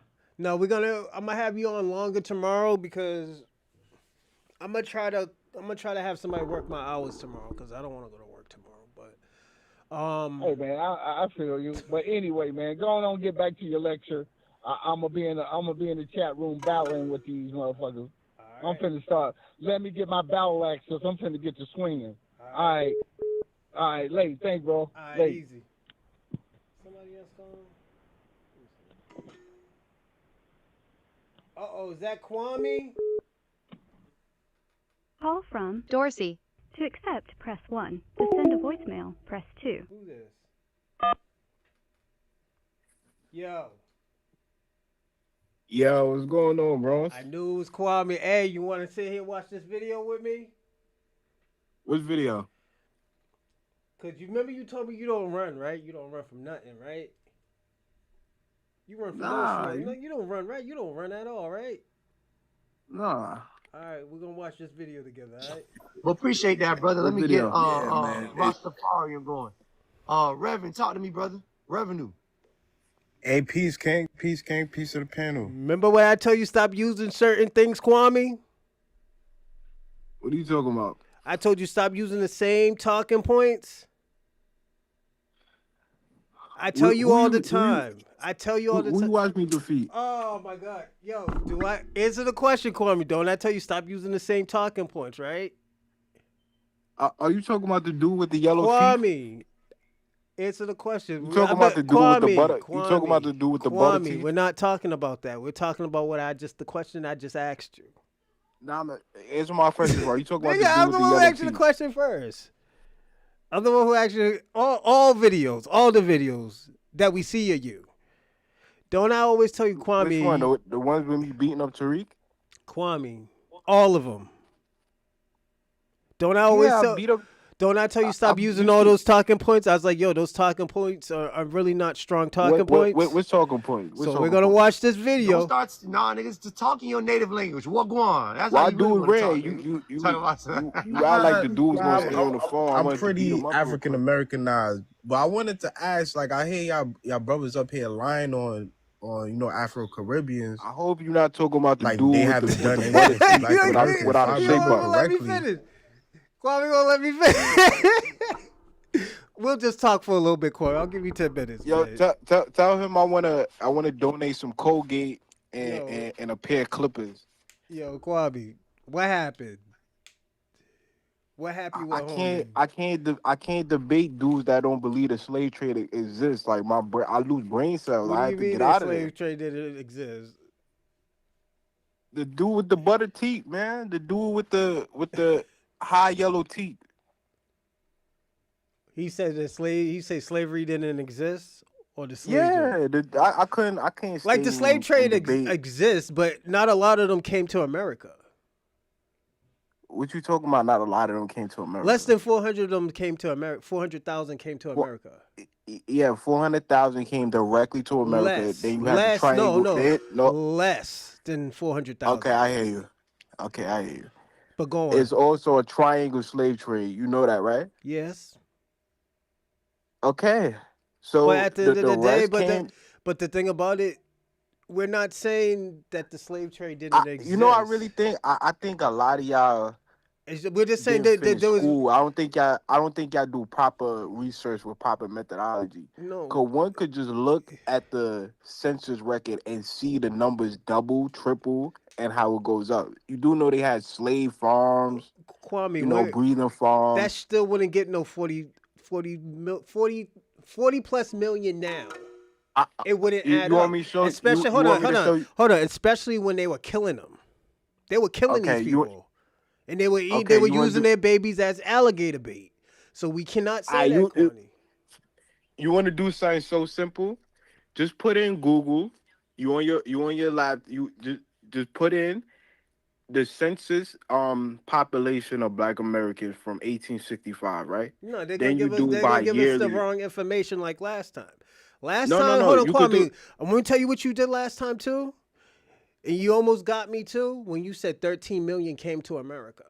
And I was like, I never said 13 million. I said 13 million came across the slave trade. Kwame, I got you on video saying that. And this is the first time Kwame, this is the first time me and you ever conversated. And you told me 13 million. I was like, Kwame, I said 13 million left Africa. I never said 13 million came to America. No, that wouldn't even make sense, bro. You said 13 million came to America. How would I tell you 13 million when the population was only 5 million in 1865? That don't make no sense. Kwame, because we looked it up.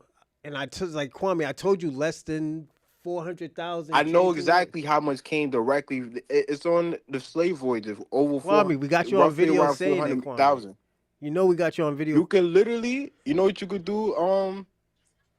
You know, I like to call you FBA, Tyson Bedford. Jesus Christ, man. You know, you could look at the 1865 census, then you could do 1875 census, and you could see the population double and how it rises. The same way how it went from 20 million white Americans to 212 million white Americans. So where did the rest of the white people, do you think they just popped up, spawned up like it was Halo? No. Y'all got to do proper research Kwame, and proper that shit methodology, King. sounds good, Kwame. You can't just. That shit sounds good. I'm gonna tell you this. No, it's the correct thing to do, bro. It sounds good, Kwame. But you know, and I know that shit that you saying is not true. We're not gonna do no research on that. Me and you know, Kwame. We don't got a bullshit. So you under the assumption that the slave trade never happened, like the dude with the it yellow happens, teeth, right? but we already know it was less than 400,000. 400,000 in the next 200 years. Was it 250? Less than 250 years. Did not just triple, double. No, was it 43 million? This is what I want Charlie to call out because she be popping it. Well, but she tells the truth though. That's the thing. Nah, Charlie's a liar. No, Kwame, you're a liar. A liar. She a composed, consistent liar at that. Kwame, are we really doing this? I mean, if you know what's wrong with y'all, hold on, you know why? Facts. Hold on, you know why? Because evidence. this video, I swear to God, I know I said this shit to you, Kwame, and I even did a episode for you about Jamaica, and all of a sudden, like, people are now saying this shit. Saying what? About the buck breaking and shit. I'm not saying they took it from me. It did happen in Jamaica. All right, go. You on your computer right now. You we did an episode. We did the episode on Jamaica. Like, come on, bro. That's already been debunked. There's no evidence of no buck. Stop listening to a dude that dropped out in the 8th grade. That's what he said. He said he dropped out in the 8th grade and turned to a pimp. How you gonna listen to a dude that had no formal education? You can't listen to no dude like that, bro. That's clown shit, bro. Kwame, these are your Jamaican scholars saying that it happened. Like, come on, Kwame. These are Jamaican scholars these are Jamaican scholars that he paid for. So fine, you look. You got your computer up. You got your screen up. Kwame, just type in on Google. What's the evidence of bug breaking? Just type that in. Kwame, we have done an episode on it. Solly, you a known liar. You talking about you can't debunk what you're a known liar. I can't listen to a known liar. Who said that? Charlie Shaw. She's a known liar. What's going on, American Dream? Salute. The only smart person in your chat is E. Williams. Everybody else is just a bunch of dummies. Kwame, that shit is true. Kwame. And now you listen to a dude with yellow teeth without a haircut. We're gonna watch this video, man, because you ran. You ran like you ran out that elevator. Why would I talk to somebody that don't believe the slave trade never happened? Why the fuck did you even get up on there? You know them niggas was gonna roast you. Them niggas don't know how you live. I don't know. That shit came on my timeline now, and they like, yo, that's that dude that be talking to Tariq. Bring him up here. I'm like, I'll come up. I don't know what they talking about. Yo. Then when I'm like, yo, this dude don't believe in this. I'm like, I can't talk to these dudes. And then they kept muting. So that's what they said that on. They said that on that show that we're about to watch. Bro, you look at the dude page. He don't believe the slave trade happened. He believe 100 million black people was already here, which nobody agreed with. 100. You sure it was 100 million? And you come on, bro. I would never say 100 million. Because I personally, I'm gonna say this. I don't know. So I'm not gonna say how many people were already over here. So you want me to talk to a dude with yellow teeth? It look like he ain't brushed his teeth in 10 years.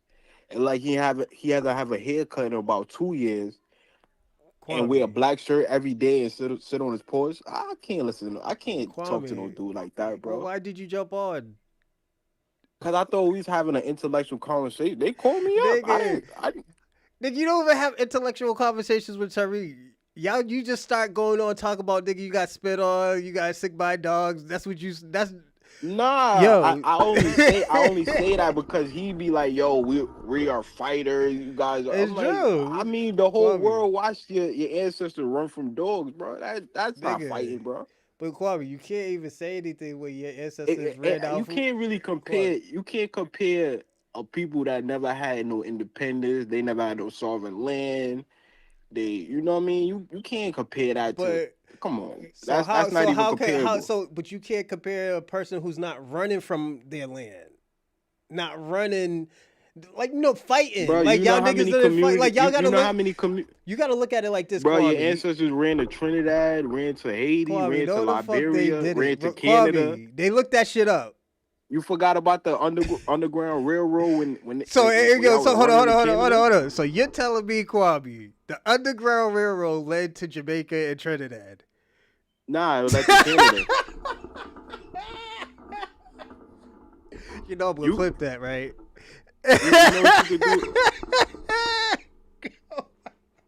Shout out to Kwame, man. You always make me laugh, man. Go on. Hold on, I'm gonna tell you who you could look up right now, right? I'm gonna give you some game about your running ancestors, how they ran to Haiti and ran to Trinidad. Ain't nobody running to dirty ass Haiti, bro. We already heard it online, Kwame. We heard it. You could type. We heard what you said. So you know who they are? The Samana Americans and the Americans. Yeah, I remember he told you, and he said that was Dominican Republic. He told you that was Dominican Republic. I hope you're not talking about your leader. Boy, your boy Hood Smart. What do you mean? Your boy Hood Smart. Hood Smart didn't. He told you that. Nothing about. We're gonna watch the video. You know that. We're gonna watch the video. Yellow Mouth ain't know nothing about that, bro. Kwame, we're gonna watch the video. Yellow Mouth ain't know nothing about that. Give me 5 minutes. I'm gonna call right back here. Give me 5 minutes. Okay, you call back. Yo, Dorsey. Yo, your boy is crazy. We're gonna watch this video. Haiti opened the door for Black Americans. It's still a settlement to this day in Haiti, in the DR. That's Black Americans when they ran. What did he just say? The door for Black Americans. It's still a settlement to this day in Haiti, in the DR. That's Black Americans when they ran from America and ran to Haiti. So that's one. And even the Harlem Renaissance. Is that so, brother? What's the name of that settlement and the year? If you could provide me with that information, please. Yeah, this is a Chat GPT nigga. I'm letting you know right now. This is one of the chat. Okay, go ahead. Well, we don't. Go ahead, Chat GPT here, brother. Crickets. God damn. Jamaican, boy, you Jamaican. How you did all that talking? I asked you one simple question and you disappeared. God damn. I asked you one question and you just, damn, nigga. What the revenue? Nigga. Bumble clock. Bumble clock. What the hell? You gotta check your brother, dog. Them sources ain't coming up fast enough. That's what they always do, bro. That Haitian Wi-Fi ain't doing too good, is it, nigga? Yeah, right. Now, he's in New York. He in New York. I know all about this. New York, Jamaica. He don't even count. Yeah, he a tether. He a real tether. Damn, revenue. Damn, brother. I asked you one question, you go on mute forever. Jesus. You see that? You see that? God don't like ugly revenue. You see that? Hey, yo, you can hear me? Oh, yeah. Damn. What's actually one question? Oh, they call the Samana Americans. They still there in the DR right now. That nigga went and ran the settlement there from 1739 when Haiti opened their doors up for. 1839 when Haitians So that's in the Dominican Republic, right? So that's in the Dominican Republic. Yeah, right now. So hold on, who opened the door? Was it the Haitians or the Dominican Republics now? That's one. No, and didn't I just say, we just figure it out that it was the Dominican Republic instead of Haiti? I swore I said that. Count. You said what? Wait, hold on. One thing you are right, you did give the name of the community. I don't know nothing about that. Hold on, let me address it real quick, Marv. So you said 1839, right, brother? Yeah, around that time. Now, hold on. If I ask you another question, how long is it going to take you to respond back? I need to know that. I'm right here, Ken. Okay.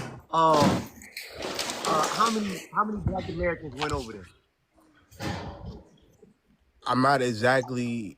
I don't know the exact amount, but I think it should be roughly around 20,000. And how did they get over there? By boat. Whose boat? I don't know. They was runaway slaves and they went to Haiti for freedom. Out of what country? Florida. Kwame, this is the part where I say, you're snitching on yourself. When you give these type of informations, niggas is gonna ask these questions. You gotta remember these type of questions. They're gonna say, who went to get these people? How did these people get over here? Where did these people come from? What part of the South or the East Coast that these slaves came from? You know that, Kwame. This is why Vengeance always say you do shit out of bad faith. What of Louisiana? Is there a ship log record of it happening? No, it's a simple Google. You can simply Google search it. No, I ain't Googling shit, nigga. That's your people. That's your people. You should know about them. Nigga, hold on, nigga. How you gonna tell me some information to me and they tell me to Google some shit? Kwame says zoom in on his I'm teeth. saying you asking for integral information like those your people. I'm asking for vital information. You can't just come up here and just start telling me some shit happened and you ain't got no information to back it up. Okay.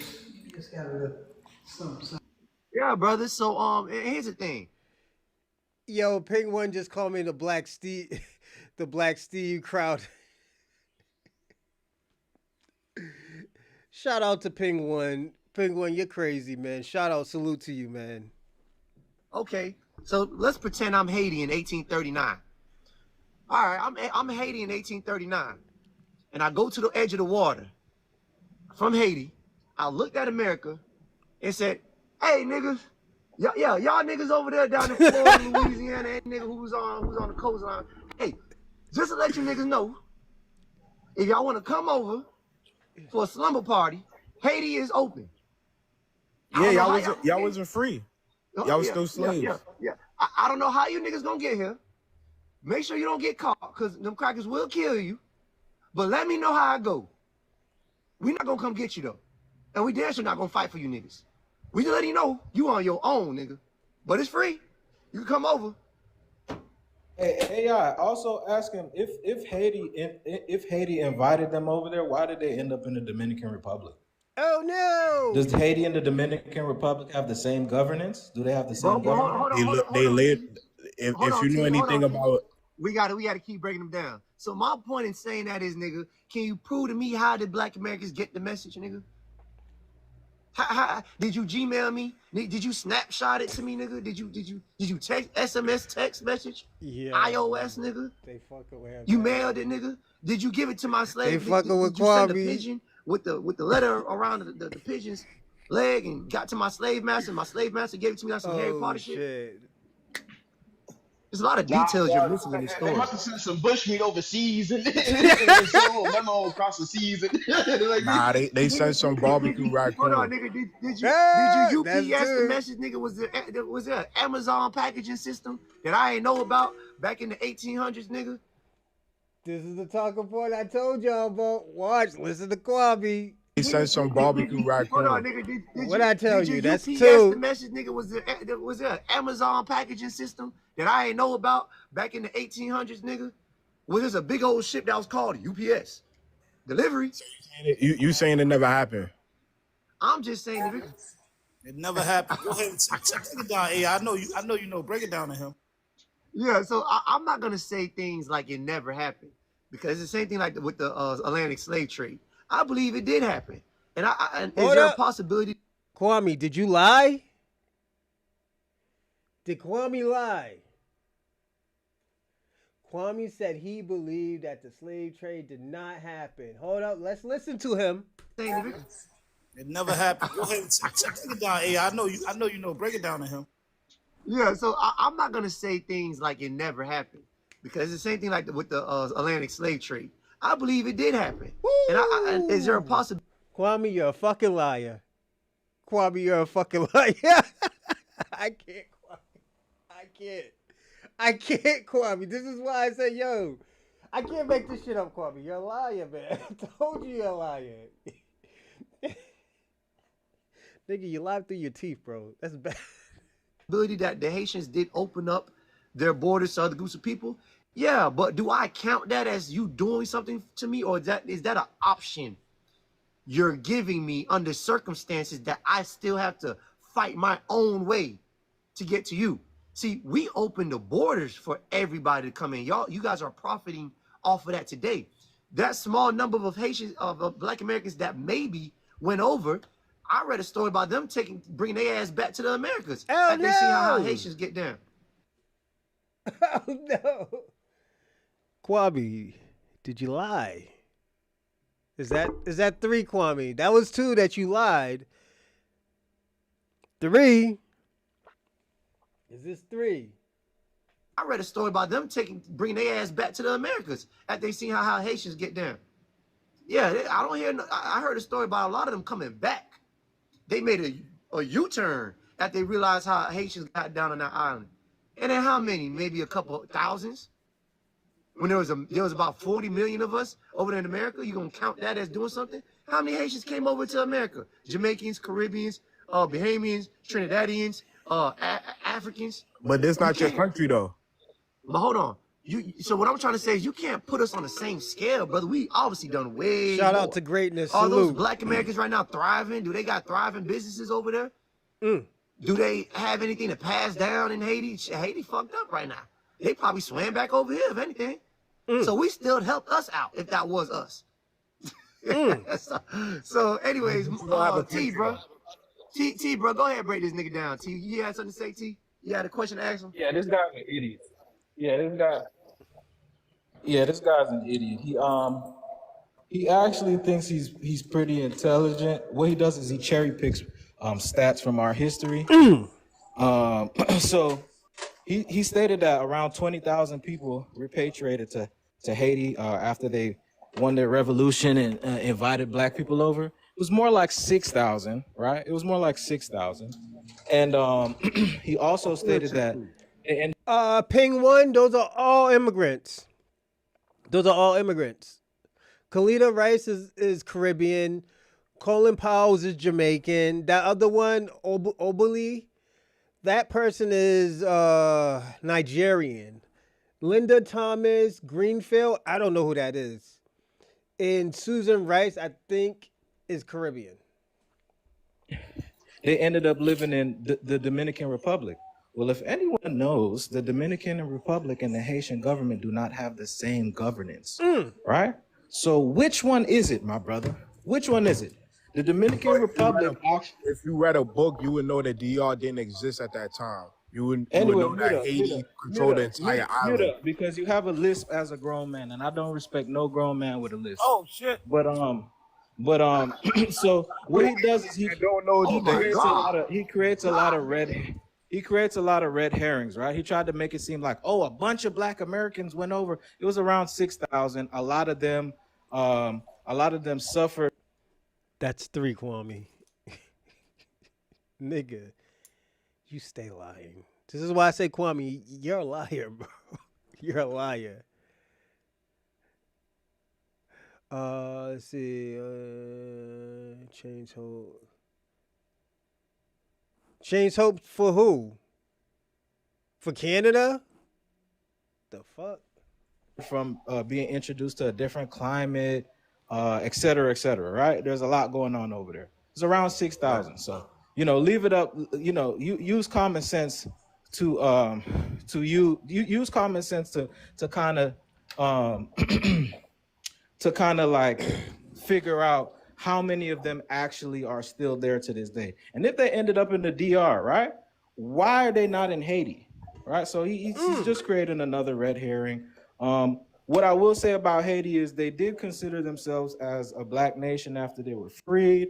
I give them their props for certain things, but nobody want to talk about the Sambos that ran Haiti after the revolution was won. Don't nobody like to speak about the Sambos. This idiot probably doesn't know who Henry Christophe or Alexander Petion is, because what he has to do is cherry pick, right? He done taught his chat GPT how to be a tether. That's what this dude done did. He done taught his chat GPT how to be a lion tether. His chat GPT's a customer. Smack niggas like revenue. Hey, brother, and revenue real quick, brother. You said that blacks don't own this country. I mean, this is what y'all revert to every time y'all lose an argument. Y'all get sensitive and y'all coochies get really tight, and then y'all start, Oh, that's a trigger word right there. Hey, yo, Ping One, you could put sellout.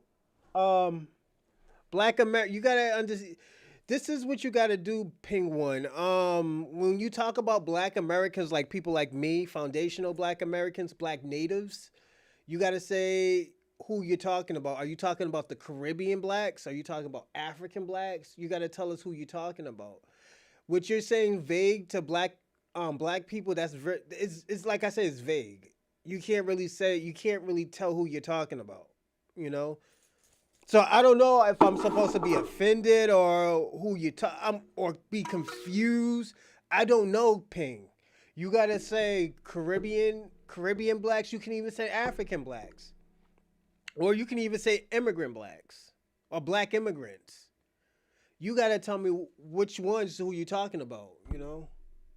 Squeezing out like lies, and y'all get hostile. Nigga, first of all, Jamaica don't own their island, nigga. Haiti don't own their island, nigga. Y'all, nigga, a Chinese person done said that, nigga, Jamaica not even black for real. Ooh. He said, Jamaica is not a black nation. It's not a black country. We got different groups of people here. In Haiti right now, they don't know what, nigga. Haiti right now don't know who the fuck is running it right now. Man, Haiti about to burn. I'm sorry. Haiti about to be over with. If you got a country, why you living in a rat hole in New York? I don't understand that. Shit. Yeah, if this is not our country, why did you come over here? Why don't you go back to Jamaica? I didn't Go drink some coconut water. Why don't you go back home since you got one? Go eat some jerk chicken. And then you got hey, brother, how about this? How about you go swimming on the beach? Oh, you can't. They won't allow you. Yeah, you can't even explode. Yo, that's foul. Yo, Kwame, he did you dirty, bro. I'm not even gonna lie. That shit was dirty what he just did to you. Watch. Jerk chicken. And then you got hey, brother, how about this? How about you go swimming on the beach? Oh, you can't. They won't allow you. Yeah, you can't get close to the beach. They slap you in the back of your neck with a handful of baby powder. You got how does your country and hold on, Reverend. I just want to let you know something. Yo, what's going on, Jeff? Ain't nobody Jeff. slap me in the back of my neck. and I could cross from Florida to Georgia on like the DR and Haiti. Haiti can't do a cartwheel across their sand to reach the DR without getting their neck snatched. Yeah, I could go ahead and do this on the county line, and I could do it right back. And I can do a backflip, nigga. You want to watch me do a backflip? You niggas can't cross over certain places. Yeah, and you can't even go to the beach, nigga. You can't take your kids out on a beach date. Yo, Kwame, this nigga's disrespecting you, bro. I gotta be personally honest. I feel bad for you because he is disrespecting you, bro. And the niggas is laughing. Niggas is laughing about that shit in the background too. You can see niggas laughing at you too. Watch. Nigga, po ass nigga. Y'all can't even have a picnic. You can't even take your girl on a picnic to the beach, po ass nigga. Talk about us. Y'all don't own that shit. The fuck? What was your question, sorry ass nigga? What you had?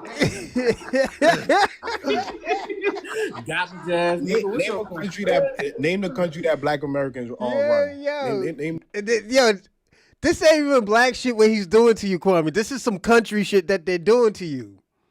I know because my family used to do the same shit to me. Say foul shit to me. Niggas start laughing in the background, egging you on and stuff. Because let me tell you why. They know city people gonna get mad. They know city people gonna get mad. What? After he call you a po ass nigga, watch. Can't even have a picnic. You can't even take your girl on a picnic to the beach, po ass nigga. Talking about us. Y'all don't own that shit. This is part right here. The fuck? What was your question, sorry ass nigga? What you had to ask me? Name a country that Black Americans all run.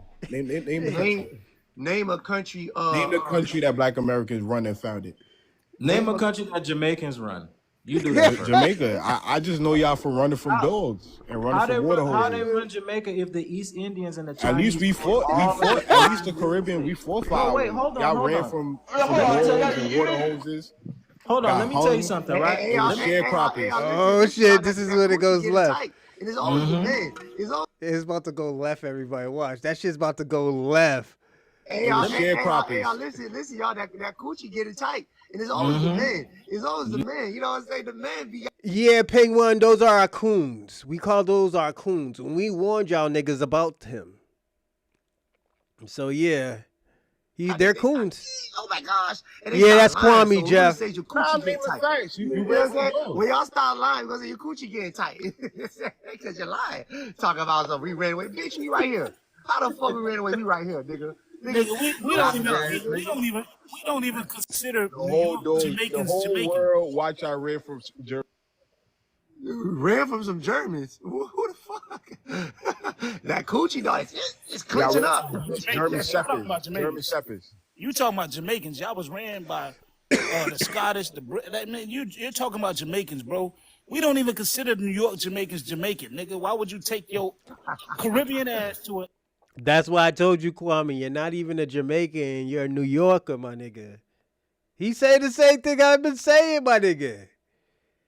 I've been telling you this, Kwame. This is why I say, yo, you got run into these wrong rooms, bro. Yo, Kwame just ran into the wrong room. This dude right here, especially, yo, I tell people all this time, his TikTok be lit, nigga. The niggas that he has in his TikTok, most of them niggas is country niggas and hood niggas that stay on code. That's real black unity. So this is the type of shit that happens. Y'all see how like y'all just wild out on the first person that says craziness? That's how his TikToks be. That's why niggas be laughing, niggas be having LOL, the crying emojis. Yo, it's crazy. Infested. You're talking about Jamaicans, bro. We don't even consider New York Jamaicans Jamaican, nigga. Why would you take your Caribbean ass to an infested, dilapidated island when y'all live on top of each other, bro? We don't even consider listen. Let me ask you a serious question. Why did they ancestors sign up you to be can't ask us nothing serious. slavery? Let me tell you something about niggas like sign up to be sharecroppers after slavery? Hold on. You ask the same question on every live, brother. Let me tell you something about you, though, right? I can't make this shit up. I told you, Kwame. I was like, yo, you use the same talking point everywhere, bro. Everybody be rating for you. Like, oh, yeah, niggas about to make content out. Nigga, when they see you, nigga, they know they gonna get paid, my nigga. Niggas know your food, Kwame. And the thing is because you have bad faith talking points, my nigga. Like the dude say, you cherry pick. You don't tell the whole story. Like, real talk, this is why these niggas is having fun for you, because these niggas be waiting for you. Like, yeah, Kwame pops up. It's a wrap. It's a wrap. Now I ask you why your ancestors become sharecroppers. Agriculture. Like before my great-granddaddy died, my great-granddaddy had his own house and acres and stuff. He had cotton fields and everything, had a farm and everything. That's all they knew at that time. You know, they knew how to grow. They knew about agriculture. Now you got to look at it, Kwame. What do people need now? Niggas need farmers. They had their own shit. Like, black people had their own farms and stuff like that. But you got to understand, too, that the next generation got paid and just left. There are a lot of people still down south, but at the end of the day, they're not doing agriculture. They're doing AI and electronics and technology. You know, this is why that's why it's important about agriculture. Like, you can talk about sharecroppers all you want, but you can't do anything without sharecroppers. You can't do anything about agriculture. Like me, I know how to grow. I know how to farm and stuff because I was with my great granddaddy for 7 years. He taught me how to farm. He taught me how to pick stuff. He taught me how to take care of animals. I knew about stuff like that. This is why, like, you can talk about that, but you look at your country can't grow shit. Y'all niggas still relying on fucking coconuts growing from the trees just to drink, you know? Look at us. We growing everything. Rutabagas, fucking cabbage, fucking collard greens, everything. Yams, everything. Milking cows, horses. Yo, no, you don't milk no horse. I wouldn't. I would tell nobody not. If you like goat milk, you could get goat milk. That's the easiest way of living. That's why when people say they were poor down south, they still had a whole bunch of food in their refrigerator.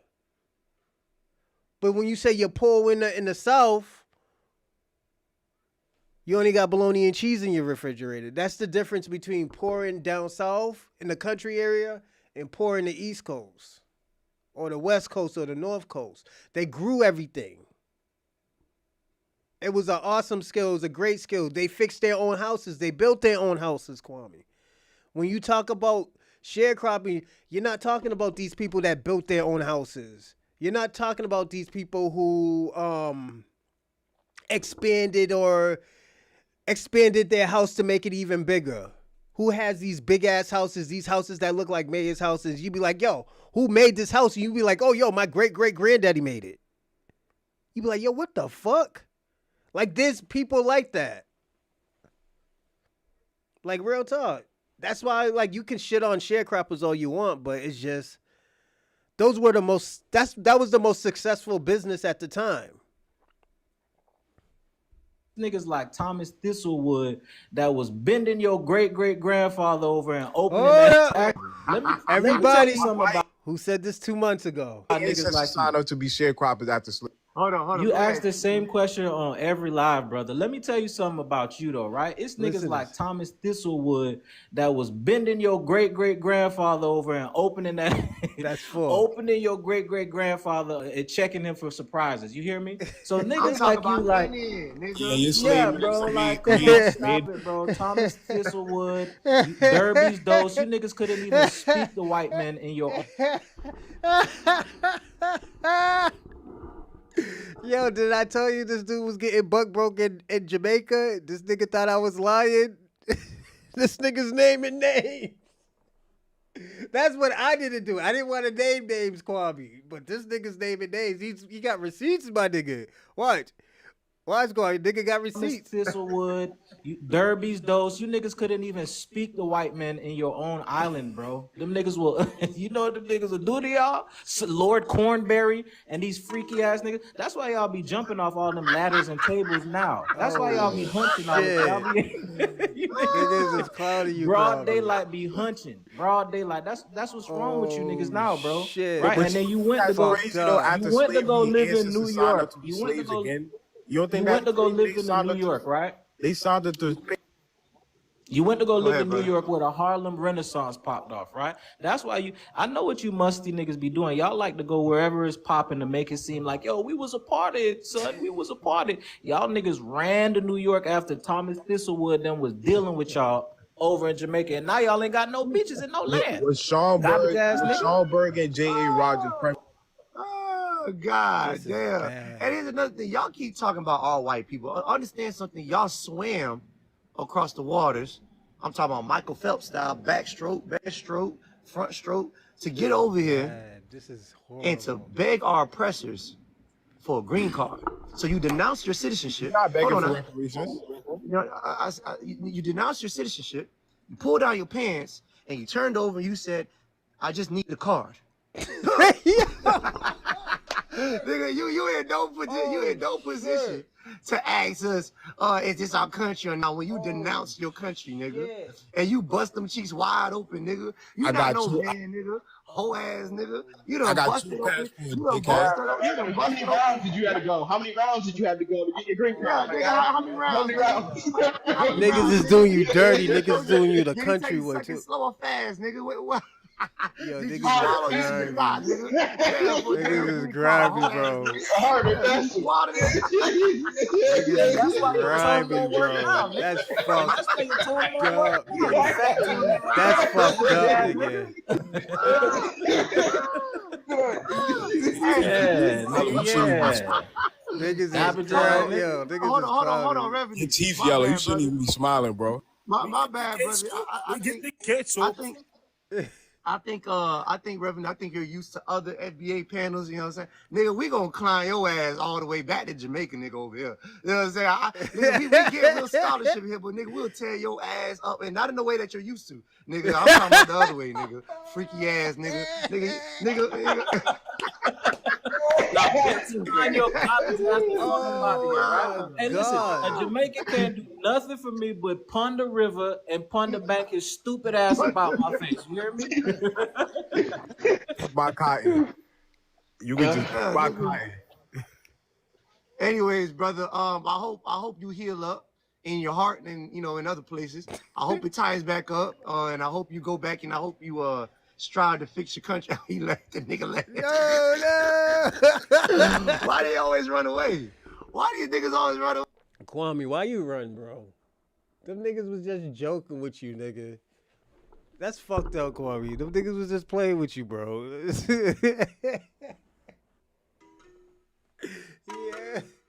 Let's see what Greatness said. I'm sorry. Let me see what Greatness said.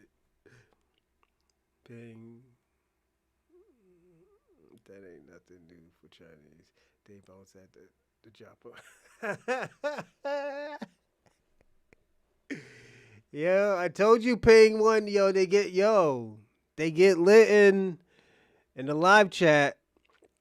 But hey, man, keep on playing around. I'm gonna be personally honest. You're gonna have rainy days, man. You're gonna have a lot of rainy days in the live chat. That's what they do. He ain't from the sword, man. Yo, shit. Ass nigga, why he left? Yo, y'all want to finish watching? Or y'all want to go on to the next one? We could go on to the next one if y'all like. All right, how about this? We'll watch another 10, 15 minutes of it. I'll be right back. All right? Waiting, bro. You ain't making much sense at all. Like, come on, bro. I don't know who's worse, y'all. Who's worse? We just had a Jamaican down here. That's T and that's Marv and myself. I'm from South Florida, brother. You don't sound nothing like a South Floridian, nigga. Like, I'm confused. And then on top of that, you mentioned, okay, yeah, I do believe there were some Africans who went to Haiti. Just like there were some Africans that came to America. There's some Africans that came to Jamaica. Y'all niggas look African. Goddamn, y'all look more African than Africans, nigga. What the fuck? But so what? What is This nigga got me rolling, AI. This nigga up here is so cap. He got me rolling. Cause what you mean the South, bro? What part of Haiti is your mom and dad from? Roy Rage. South. This nigga capping, bro. And did you have real? He has to be an anchor baby because he isn't making any sense. He's just talking really crazy and like make a point already, dog. I feel like I can smell the grill coming off his profile. I can smell the grill and the pickles. Yo, Roy Rage, come off your mic, brother. Hey, he's like, oh shit, they figuring me out. What am I supposed to do now? What am I supposed to say now? Oh shit, that's Hey, Bang, brother, my bad, brother. Bang, I skipped you, brother. Go ahead, say something, bro. My bad. Nah, I'm just waiting for this Haitian or whatever he is to make a point, all right, dog? Like, we're waiting, bro. You ain't making much sense at all. Like, come on, bro. I don't know who's worse, y'all. Who's worse? We just had a Jamaican nigga do the same exact shit. They just disappeared. You know what I'm saying? And go. Who do y'all think is worse? You think the Jamaicans are worse, the Haitians are worse, or the Africans? See, I never met an African like that in person like that, so I ain't got no problem. I'm gonna tell you who worse. They all worse. Let me tell you why. Because when they get hot, they get to going. I wanted to tell Buddy to stop getting his cousins to ask me to marry them, bruh. 20,000 ain't enough. I done been proposed to. I done been proposed to so many times. Like, bro, that shit ain't enough. Cause when it comes to the divorce, nigga, I'm gonna pay 20,000 to try to go find your ass. And why he got up off here with the double diamond studded earrings? Just a Mariana ass nigga. Why? He be on in the American Dream live form.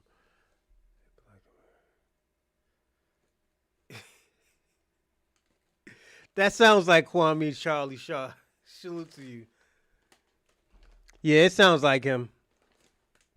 He left.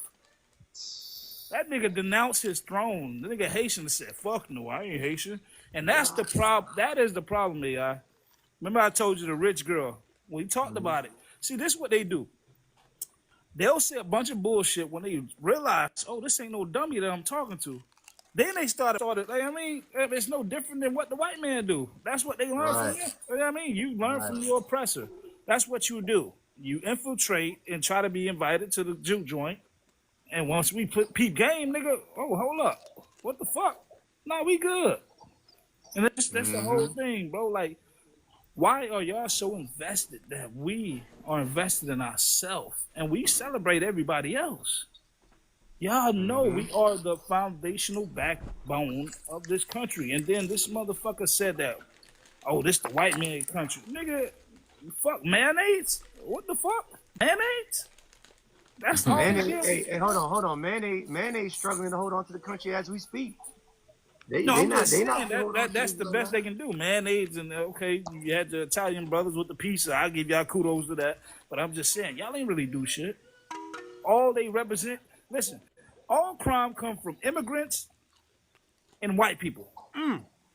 Immigrants and white people. Most crime in the largest scale of things come from immigrants and white people. You know, because we in South Florida. Now, somebody said, oh, that's because of the proximity. As most Caribbeans down here, this and that. Nah, nigga, y'all just have a propensity to do crime. Any way you can figure it out. Every scam I ever learned came from an immigrant.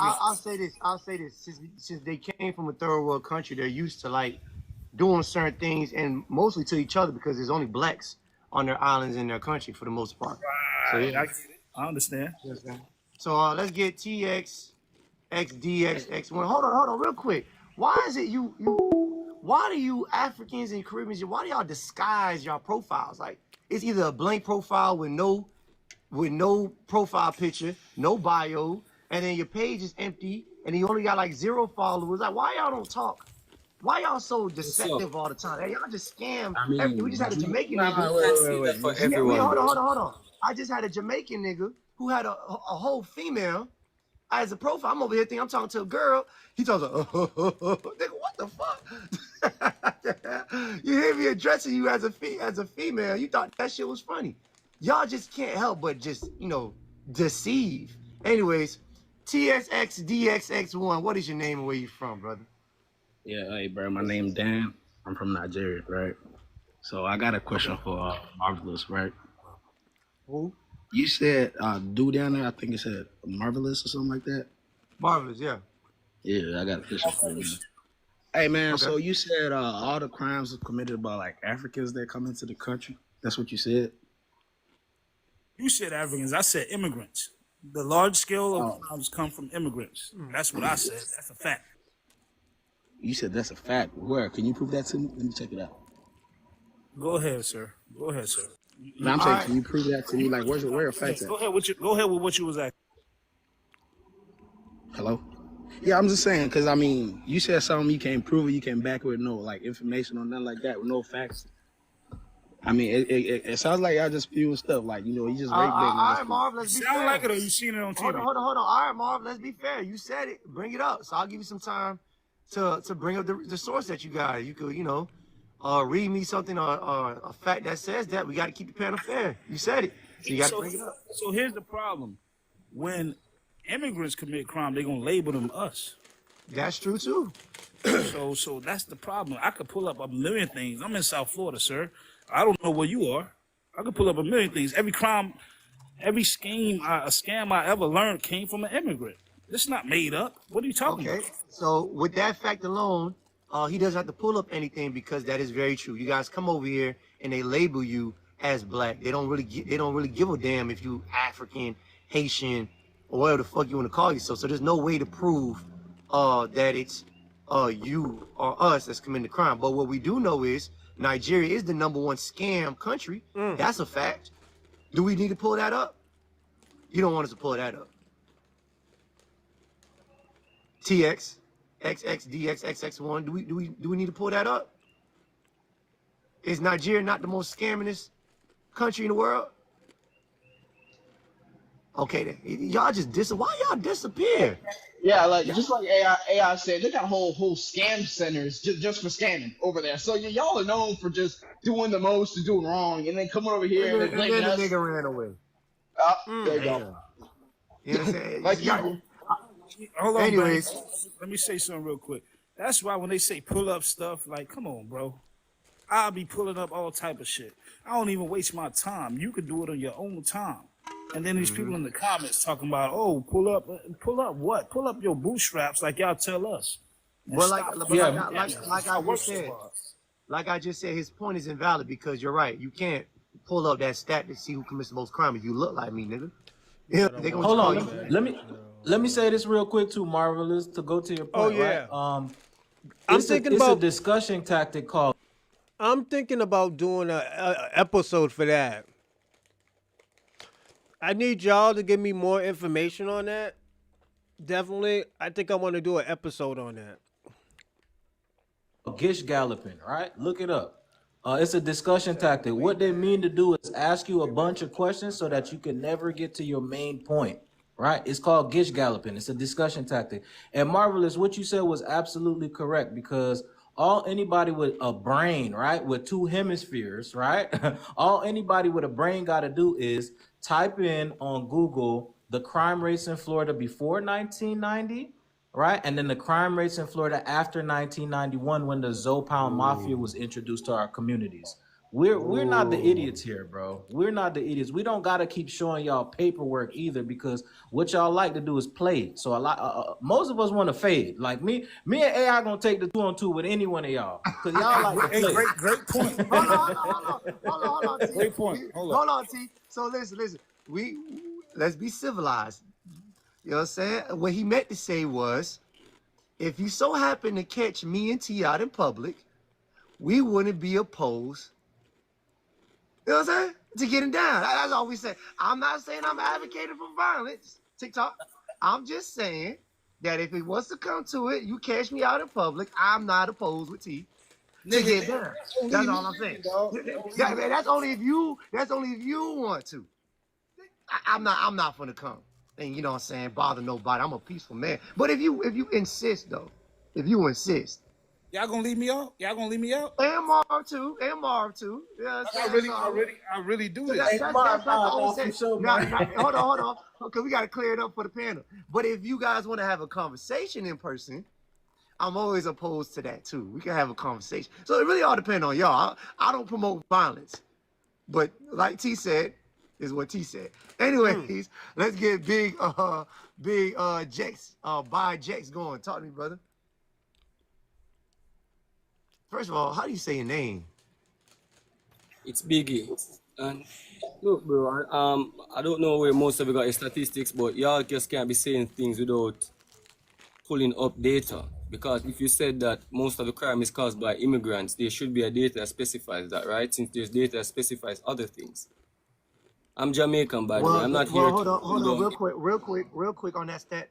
That's why we're delineating right now, sir, because there should be data to separate us from y'all. But unfortunately, that data is very screwed. So, like in politics, when they say how many blacks voted for a particular person, they're not saying Black Americans voted. They're saying blacks voted. So they do group us together. You're right. Yeah, we're vouching. Majority are coming over here and get the comment and let's go to 1980. Right. 1980. Let's go. Where most of you got your statistics, but y'all, when they say how many blacks voted for a particular person, they're not saying Black Americans voted. They're saying blacks voted. So they do group us together. You're right. I'm gonna say this. That was good. I'm gonna go on to the next one. I got two more. Both of them are Tariq Nasheed. And this is going to go for the Steve Crowder. If Steve Crowder ever went against Tariq Nasheed, I don't think Steve Crowder is a comedian. That type of lane he should not be in. Like, just even looking back at the Andrew Schultz, you could tell that shit was out of blind faith. Like, put it this way. When I first seen it, I was like, damn, is Tariq Nasheed losing or winning? I couldn't tell. But you look at it now, you could say, like, yo, damn, everything Tariq Nasheed was saying was right. The only difference was this guy had other people talking for him. You know, so it looked weird.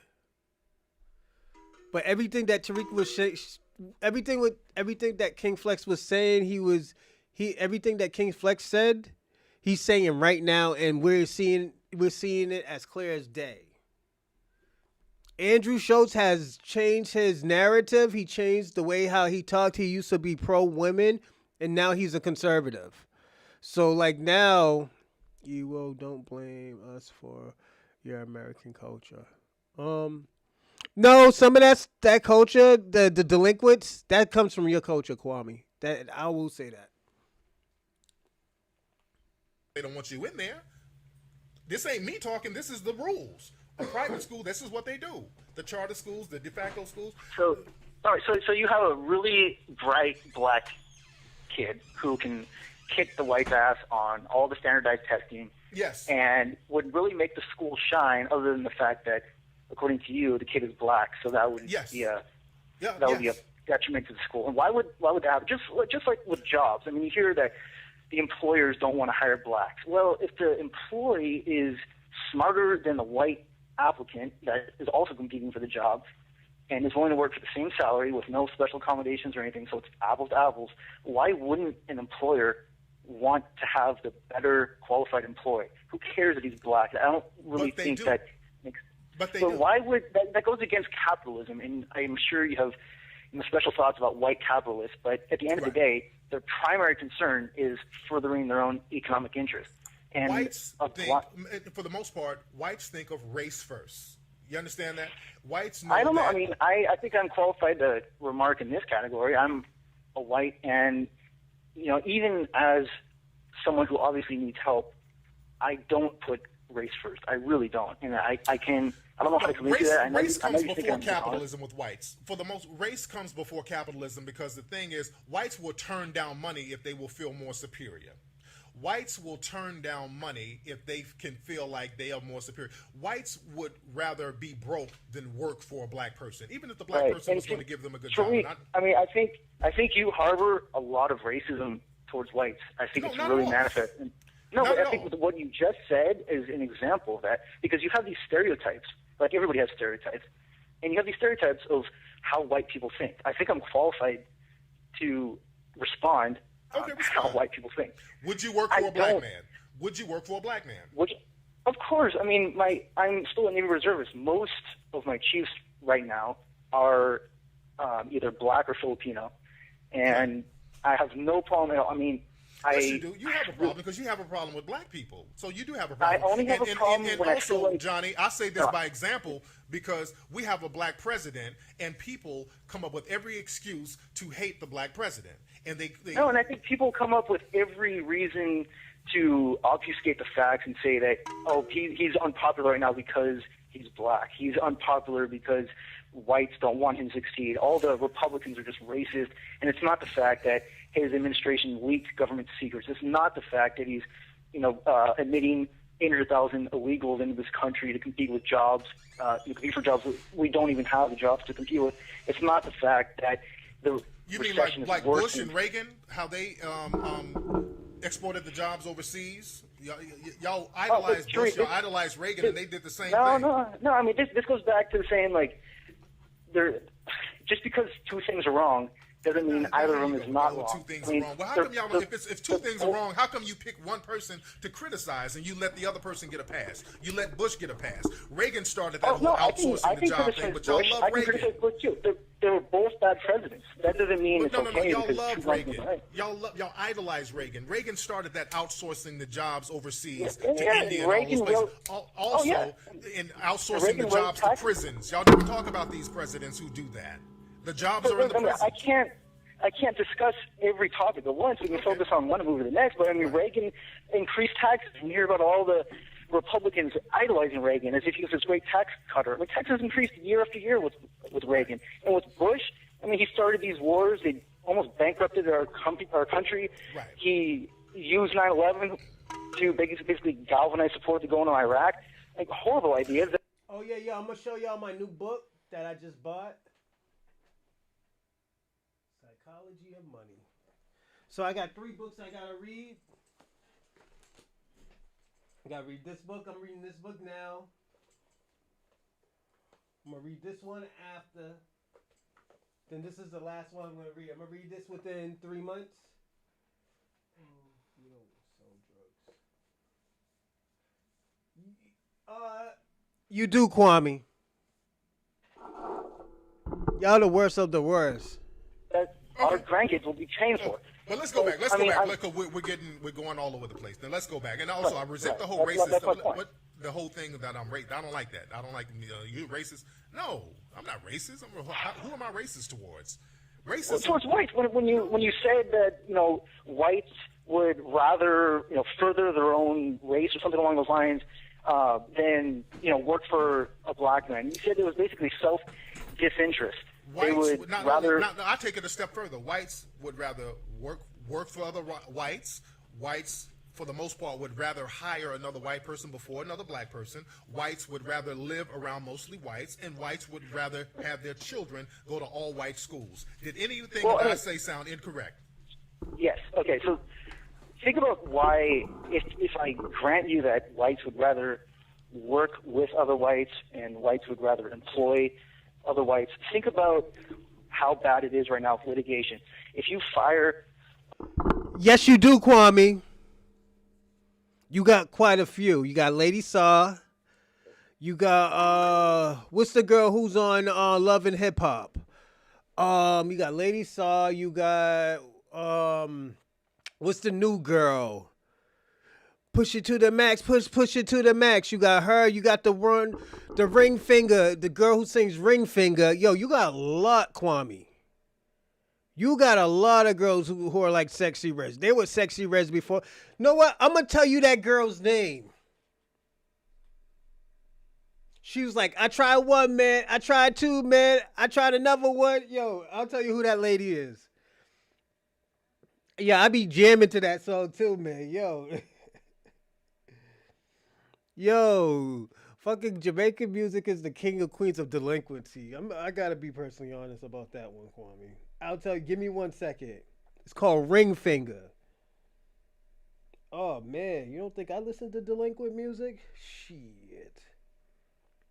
I'm gonna tell you what that song is, Kwame. Yeah, you glad I caught that one, Kwame? You wanna lie? Your culture is delinquents of delinquency, man.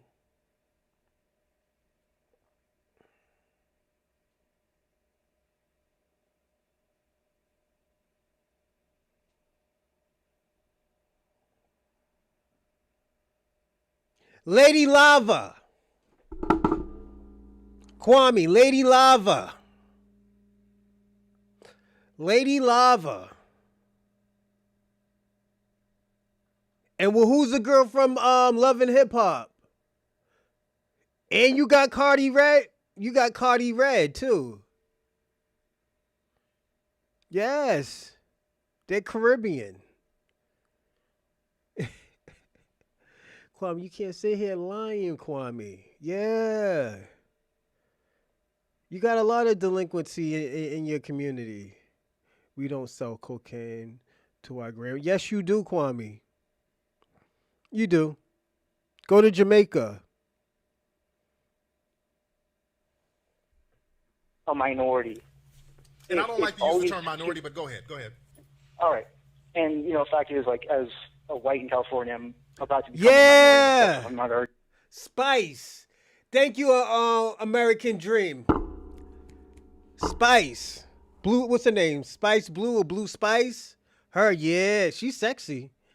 I like her without the surgeries back in the days. You had Lady Saw. Yo, them girls is what? Back in the days, yo, those was like, yo, why you think those black men was chasing them Jamaican girls? Oh, no, y'all got pimps. So y'all got pimps. Definitely in New York. Yeah, I ain't gonna let you sit here and lie, Kwame. When, as it is, like when you hire a black applicant, let's say, the threat of a discrimination lawsuit anytime you discipline or terminate the employee is overwhelming. And I know that it had good intentions having these laws on the books, but it's abused so much by the legal system now that if you take corrective action based solely on the merits or demerits of the employee, all of a sudden fingers start pointing against the employer as if he had no grounds to terminate other than the fact that he was racist against his employee. And that's the fact of the matter. I mean, okay, that's reaching. That's reaching. That's reaching. My whole point is that they had to have certain laws to say that, okay, you have to at least hire one or even think about hiring at least one Kwame, black you got caught in lies, in this man. job because it got so bad with racial discrimination. Whites would just not hire any black person no matter how qualified they were. This was a reality that happened, and this caused an economic gap in this country. So let's go back to the initial argument where how come black people are, many black people are in a more Ping one, is the food healthy? economically depressed position than whites. We have to address that. Let's get back to the original topic, because the way you make it seem is that blacks are just not working harder, they ain't got no fathers, and that's the reason they just didn't take personal responsibility, and that's being intellectually dishonest. No, and like I told you, it's not any singular reason. I mean, there are a lot of blacks. Let me ask you this. Do you think that whites have contributed, or the white society has contributed to the economic situation of blacks? Historically, yes. I mean, historically, I think every race had, its exposure to racism. I mean, it's one homogenous category. Wait, stop where you stand. No, you're trying to qualify you're trying to misrepresent what you're saying. You said every race has had their exposure towards race. No. Look, let's keep it 110 tonight. Let's keep it 110. There has never race. I'm going to school you tonight. Chinese food. Racism is a system. That's why anything with the ism Facts, in the end of it mean that it's a systematic practice. It's a system. There has never been a system of bigotry. Also, too, Ping one, your food sizes are different from American food sizes. So I will tell you that, like, if anybody never been to Canada, they give you small proportions of food. So you spend like $10 at like McDonald's or like at KFC's, the chicken is mad small. The pieces is just mad small. And you be like, yo, what the fuck? Somebody eat half my food? Like, that's what you're gonna think when you go to Ping one. You need to come to America. I want you to have the American experience. I'm personally gonna be honest about that. Towards whites, there has been legal racism, a system of racism that detrimented blacks. And shout out to Canada. But Tariq, I think I can rebut that. Please. There is the only institutionalized system of racism, and you're gonna completely flip as your audience is about to.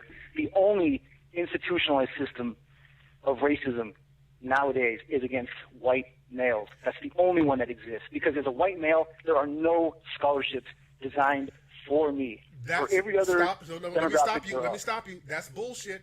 You have scholarships for Irish people. You have scholarships for Italians. You have Russian scholarships. You have scholarships strictly for Jewish people. So that's a bunch of bullshit. The thing is, you're also busy looking at the $200 or $300 that a private organization kicks to a black person. Oh shit, that's reverse racism. See, that's reverse racism, and there's all types of benefits for white ethnicity. So that's a lie, and that's a myth that's being commonly perpetuated by whites. Well, I mean, that underscores the importance of separating the quote-unquote white population into its component subparts. Because the thing is, go ahead. Yeah, because the thing is, see, y'all don't break it down. There's no such thing as a white person. The concept of a white person and a black man it's made up, by the way.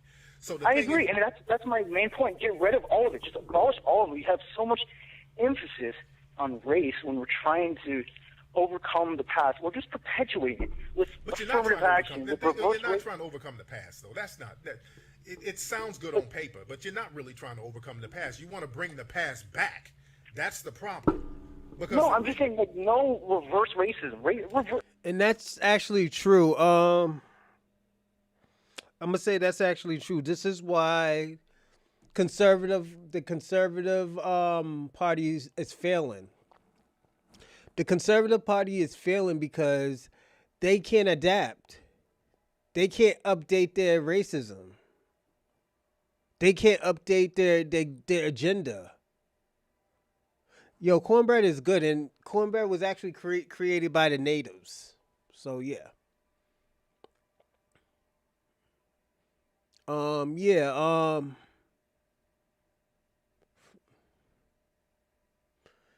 But yeah. Affirmative action is putting the white people as victims. Johnny, there is no reverse racism at all. There's not a Johnny. When you have applications that ask for your minority status, when you have government contracts that require a certain percentage to go to minority subcontractors that white contractors cannot qualify for unless you have minorities on the white book. contractors have unions, Johnny, and these unions, they won't let any black people in. White people have had these unions for decades, and they said, look, we're going to have to at least give one black person a job. Y'all have had these unions since the 1800s, and you won't let black people in. That's why the unions were created, right? I don't know of any white alternative to the NAACP, but in terms of workers unions. No, you didn't go to the NAACP. You mean the NAACP that was started by whites? You mean the NAACP? You know it was started by whites, right? I don't know what the historical. Do your research, brother. The NAACP was started by whites, Johnny. It was started by whites to really. I'm schooling you, Johnny. I'm schooling you, Johnny. Let me school you, Johnny. The NAACP was. Nah, cornbread is made by I think corn. Yeah. Cornbread is good.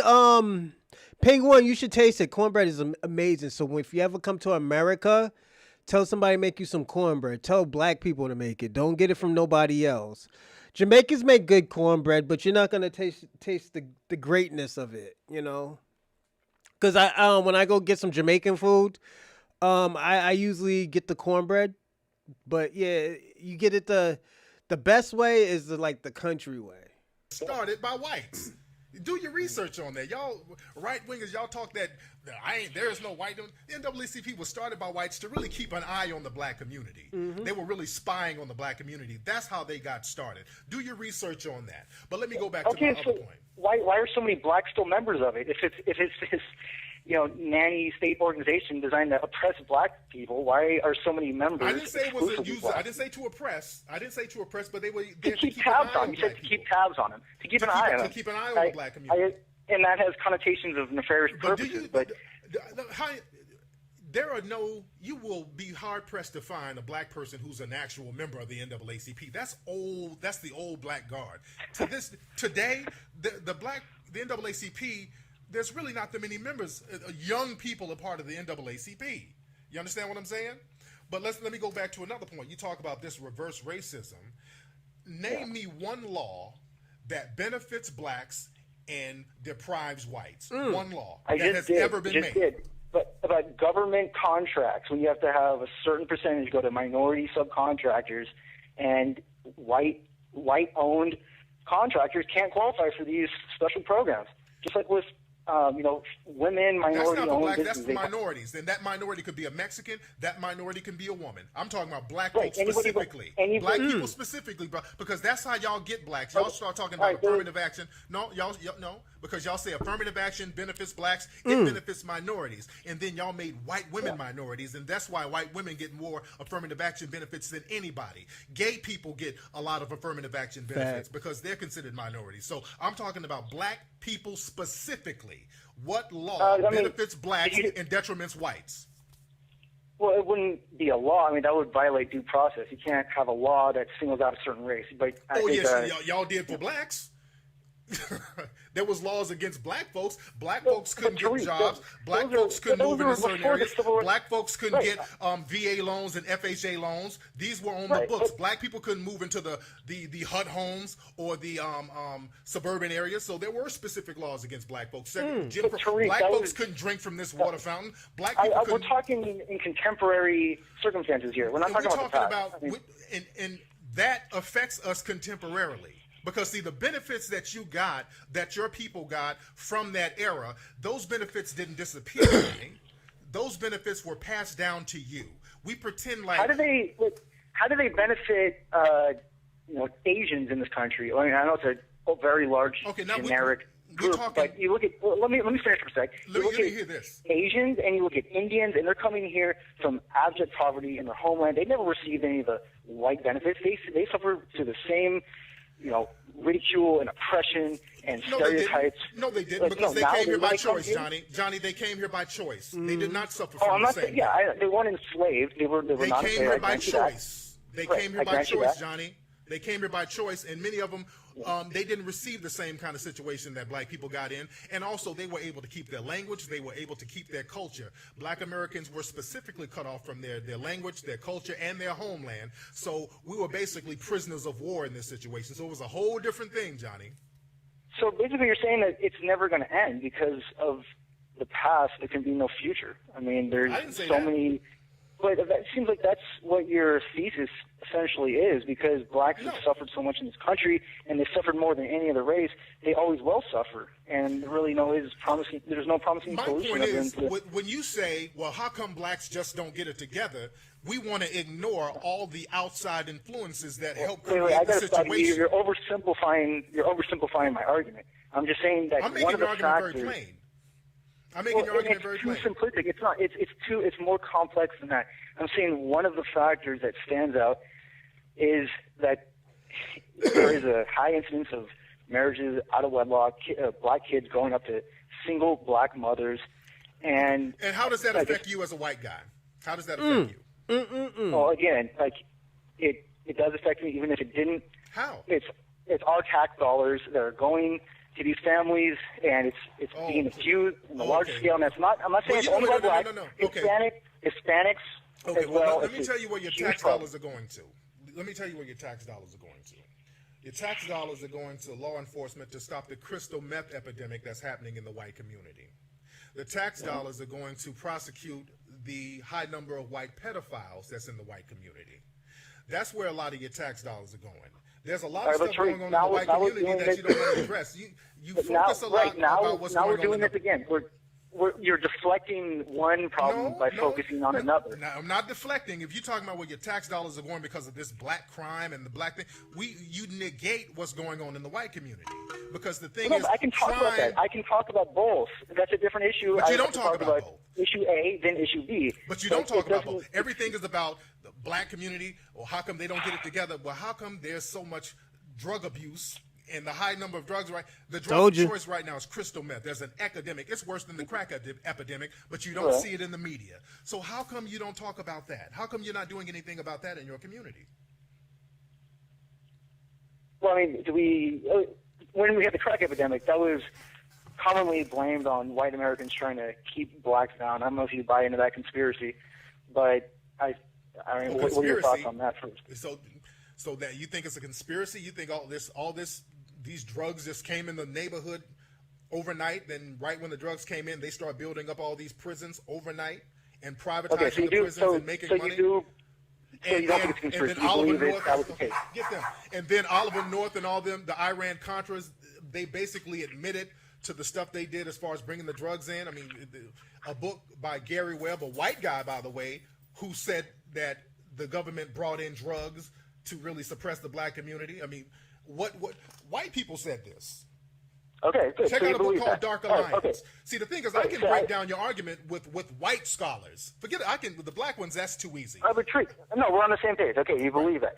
So does that apply then to whites? Then whites are trying to keep whites down by introducing meth. I mean, I'll be wouldn't right that back, fit everybody. The same circumstances that Go ahead. Because the thing is, a lot of the meth is made by homemade products. You understand? So nobody's bringing in shipments for crystal meth. You can go and just make your own meth. That's an internal problem in the white community that they're trying to keep quiet.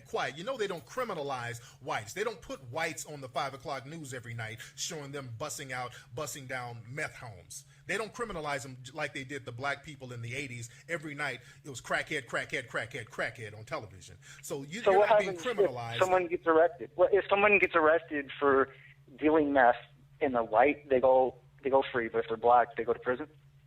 If they what now?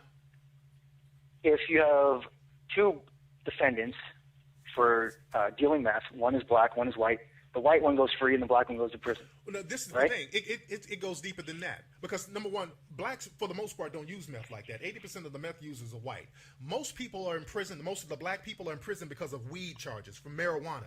So you have a lesser drug, lesser of the population, but they're about 60 or 50% of them are in jail because of a lesser drug, and you have 80% of these people who are doing this hard drug that's a felony, but they're not going to prison. So is that racially based? Wait, I'm really going to have to get off the phone. I know I sound like a total cop-out, and I hope you will let me continue this. Johnny. I know. We're just going on too many topics. We'll finish this last one. I'm sure your audience is much more eager to get me off the phone than I am, but I do have to wake up extremely early. I would like to finish this, but okay. On that last point. Okay, Johnny. Let's finish that. I live in California. Marijuana is more accepted than tobacco in most areas where you go. I don't know if you live out here or what, but you see people smoking joints on the street because they have these BS medical marijuana cards. Right. And it's completely tolerated. We're cracking down on cigarettes, but we're encouraging pot use. And they've already come out with a study that says more youths today smoke marijuana than cigarettes. And I think both are very bad drugs. I mean, maybe marijuana has fewer obvious effects than cigarettes, but for me, the reason why I've never smoked pot is that it's a crush. It's a way to forget about your problems rather than solve them. Yeah, I don't smoke weed either. I don't smoke weed either, but what's the point, Johnny? So the point is, in California, your argument about blacks going to prison for marijuana, well, I don't see that happening here. Maybe in other parts of the country, but. So the reason why I wanted y'all to watch this video, because I wanted to show you that these are the conversations. This is a debate that Steve Crowder should be having with, to the Tariq Nasheeds, the Marquettes. Like, he doesn't have these type of conversations. He doesn't. And all he does is look at the minimum of 10% of black people. Like, there's 40 million of us, there's 43 million of us. He looks at probably like 5%, 5 to 10% of what black people do. And half the time it ain't even black Americans. So I'm glad y'all watched this. We're going to watch this last one because I haven't seen it, so I just wanted to watch it with y'all. And it's only 20 minutes, 20, 30 minutes. Subscribe. Darling Radio, like and subscribe. Ren last. I can't. Get it out. Go ahead. You can. Okay. Well, somebody got nervous. They got nervous and got scared and ran off. Okay. Okay, or maybe they were choking on some bushmeat. I don't know. I think they were eating and they choked on some ostrich fur or some shit. I don't know what happened. Ever had bushmeat? Hopefully they're okay. Kwame, you ever had bushmeat? What it taste like? Hopefully somebody can do the Heimlich and get some of that guinea pig fur up out of their throat, because I know that hair gets caught up in your windpipe. Okay, so hopefully they're fine. All right. It was about to say something and they just choked. So give that person the Heimlich. Okay. All right, let's get yes, I'm a lady. That's your name? Yes, I'm Lady P, something like that. Yeah, hello. Damn. Hello, Miss Lady. Yeah, so I'm just trying to see. I heard through the grapevine. Go ahead. I don't have you blocked. Miss Lady. Yeah, can you hear I can hear you now. Yes. me? Yes, I can hear you. Go ahead. Yeah, so I heard. Yes, so I heard that they was talking about Louisiana Creole people the other day. Like, what's going on? What's that tea about? I don't know. Somebody probably called up and asked. I don't know. Somebody said something. They just asked a question about Louisiana Creole. I think it was some Mexican. I don't know. I've been having lives, so I don't know. Somebody said something. I don't know why. Okay, so you never claimed that the Louisiana Creole people were like Latino? Oh, hell no. I think this dude, a Mexican dude, tried to imply that. And I told him, hell no. Louisiana Creoles are not no damn Latinos. Right? Oh, okay. Now what? Who? Yeah, I mean that's all I wanted to ask. Now you Louisiana? You from Louisiana? Yes, Louisiana Creole and African American. Okay. Now the name is Lady with quotations. All right. What? The lady with quotations. How long you been transgender? What? So there's no quotations. My name is Lady P, and my pronouns are he, him. Oh, really? Okay. Really?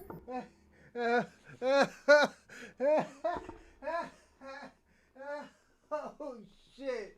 Yeah, that caught me off guard. Oh my god! This nigga this Lady P is crazy. I mean, this nigga. So there's no quotations. My name is Lady P, and my pronouns are he, him. Oh, really? Okay. Really? Okay. You Lady P, okay. Yeah, there's no quotations. Okay. Now what? Who? Yeah, I mean that's all I wanted to ask. Now you Louisiana? You from Louisiana? Yes, Louisiana Creole and African American. Okay. Now the name is Lady with quotations. All right. What? The lady with quotations. How long you been transgender? What? So there's no quotations. My name is Lady P, and my pronouns are he, him. Oh. Yo, that nigga was like, yo, how long you been transformed? Yo, my nigga. Yo, that shit is crazy. Hey, yo, Kwame. That stuff is sneaking up into Jamaica. You know that, right? Really? Okay. Really? Okay. You Lady P, okay. Yeah, there's no quotations. So you're not transgender. So you're not transgender. No, I'm not. And if I was, it still wouldn't be no quotations because I don't know what is the confusion there. I mean, yeah, if you say yes, I'm Lady P, and you're not a lady, so yeah, there's a little confusion there. But there's no judgment. I'm just but I'm just saying even if I did, if you did what? Because I like to. That's why I with quotations and then like talking about that would have been crazy. Right. I like to, when I talk to people, I like to show them the proper respect because I was raised with Southern Black folks, so I like to say sir or ma'am. I don't want to say the wrong thing. You know what I'm saying? You think that lady with quotations is respectful? Nah. But the thing is, I'm hearing, you was it disrespectful? Did you take that as disrespect? I mean, that is. And you cleared it up. You're like, disrespectful. No, and you cleared it up. Which is what I thought. I'm like, okay, I don't think this is the person who's really trying to be a lady. That's why I'm like, can I say ma'am or sir, just out of respect, right? Yo.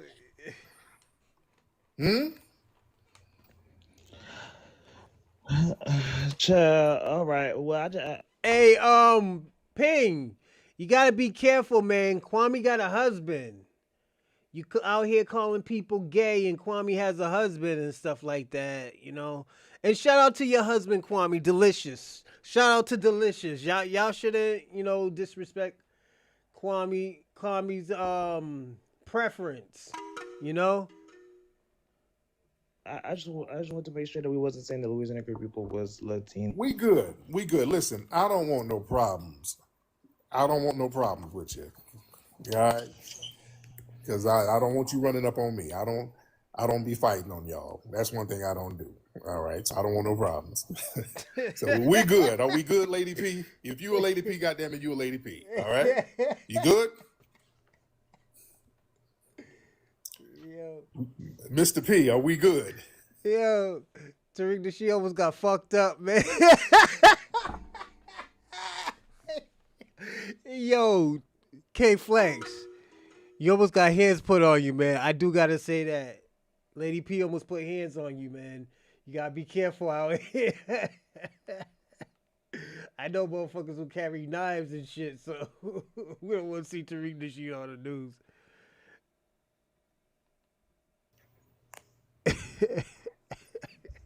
Mr. P.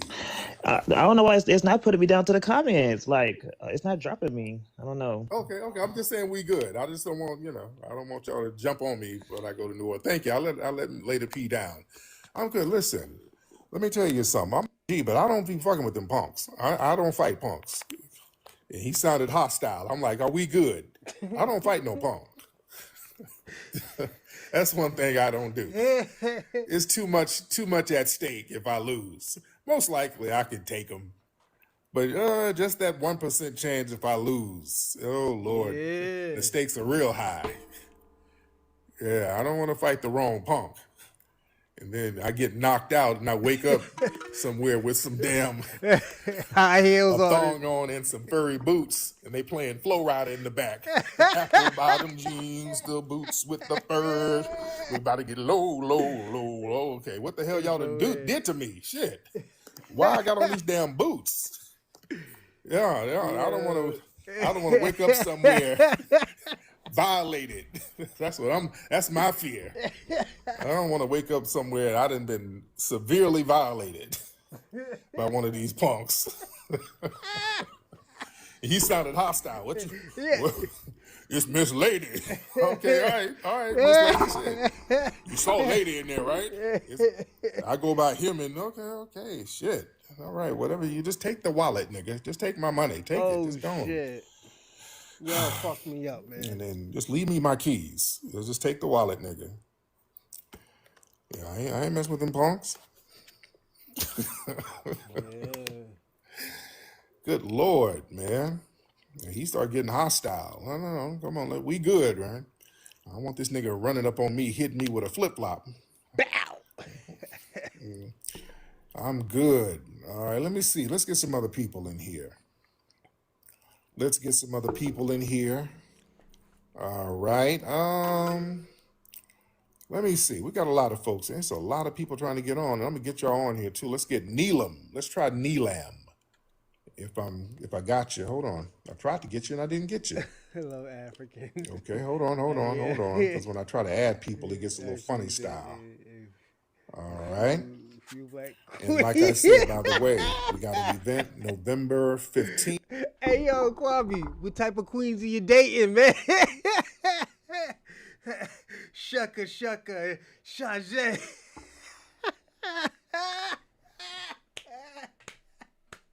Yo, Kwame, you set yourself up for that. What type of queens are you dating, Kwame?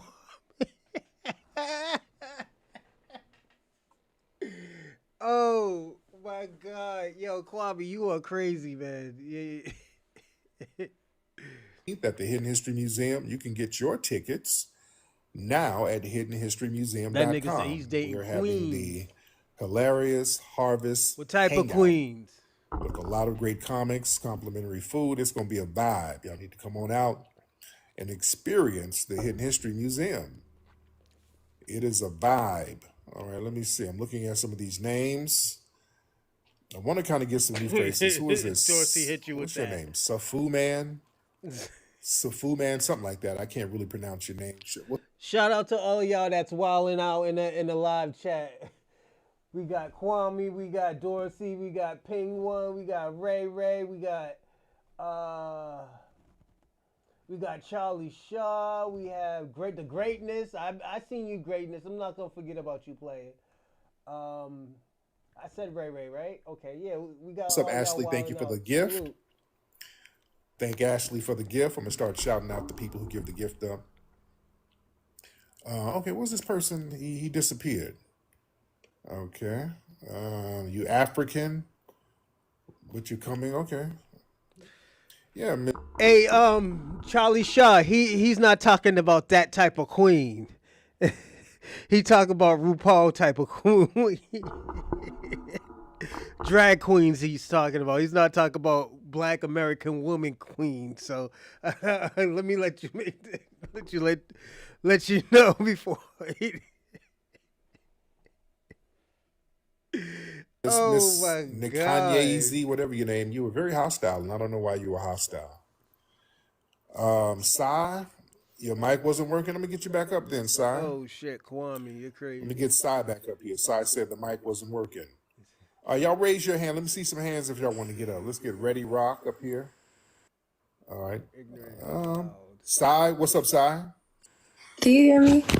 Yeah, I can hear you. Okay, it's nice to meet you. My name is Zena. I am from South Carolina, born and raised. My mother is from Angola, but my dad is from Louisiana, Covington, Louisiana. He was raised in Hattiesburg, Mississippi. So my question is for you, because I'm like not too familiar with the whole like FBA movement, whatever. I'm nervous. There's a lot of people in here. Oh my gosh. Okay. Yeah, no, it's deep. It's okay. You with family. I'm nervous. Okay, so being that I'm bi-ethnic. So, like I said, my dad is from Louisiana, raised in Mississippi. My mom is from Angola. I've had a lot of people tell me like, oh, you're 100% African. You're a tether. You're not like us. And it's just like, I'm born and raised in this country. I was raised with my dad's side of the family. Like, I would never say that I'm not both. Like, I feel like if you do have African, like, a part of you, you should definitely say both. Just like I would never claim to be 100% FBA, or I wouldn't claim to be 100% African. Right. But people have told me, they're like, go listen to Tariq Nasheed. He'll tell you that you're a tether, you're not like, and I'm like, damn, like, wait. You're not a tether because your dad, if your dad is a descendant of freedmen, you're not a tether. You can't be a tether. Yeah, so I'm sorry. So I have what's it called? If you go look at my TikTok, you can see my granddad. He came down. My dad, he used to tell me that he believes his great grandmother was native, but I don't know for sure. But the thing is, it's just like I have his last name, but even my mom don't really claim me, which is I don't like that, because I do want to like learn more of her side of the family and like my side through her. But I hear that people say like tether this, tether that. My mom has never once claimed to be Black American. Matter of fact, like she distinguishes between the two. When people say, oh, like, you know, you're Black, whatever, my mom would be like, no, I'm Angolan. So I think maybe it might be like a younger African thing where they maybe have two parents and they grew up here and they don't like claiming that they're African. Maybe they might be embarrassed. But I know for the most part, like older African people in this country, they'll quickly tell you like, I'm not Black, I'm African. Or I'm Angolan. Right. Now, why do you say your mom doesn't claim you? What do you mean by that?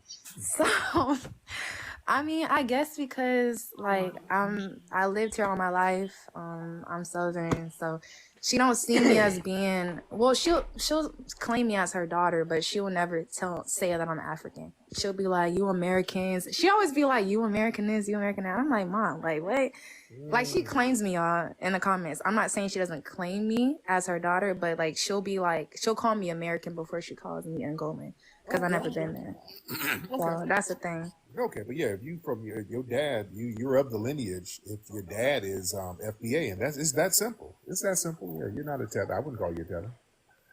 Caliph. Yeah, what's up, Tariq? Hey, brother Caliph, how are you, sir? I'm good. Peace, love, and reparations. Yes, indeed. Shout out to you in the Bronx. Go ahead. Exactly. Yeah. The funny thing is that, the Africans and the Caribbeans all have a problem with us identifying as FBA. You know what I'm saying? Yeah. When I notice when white people ask you what does FBA mean and what does it stand for, and you tell them, they just accept it, and that's that. You know what I mean?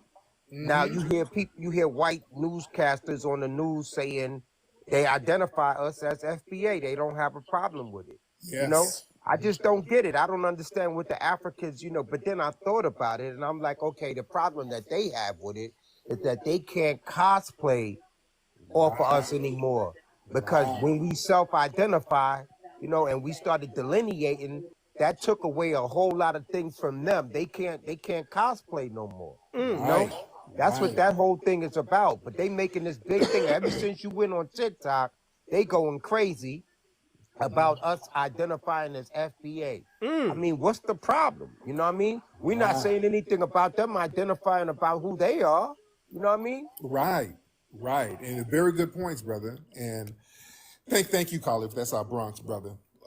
Yeah, man, a lot of people, man, they can't co-opt the movement. And here's the thing.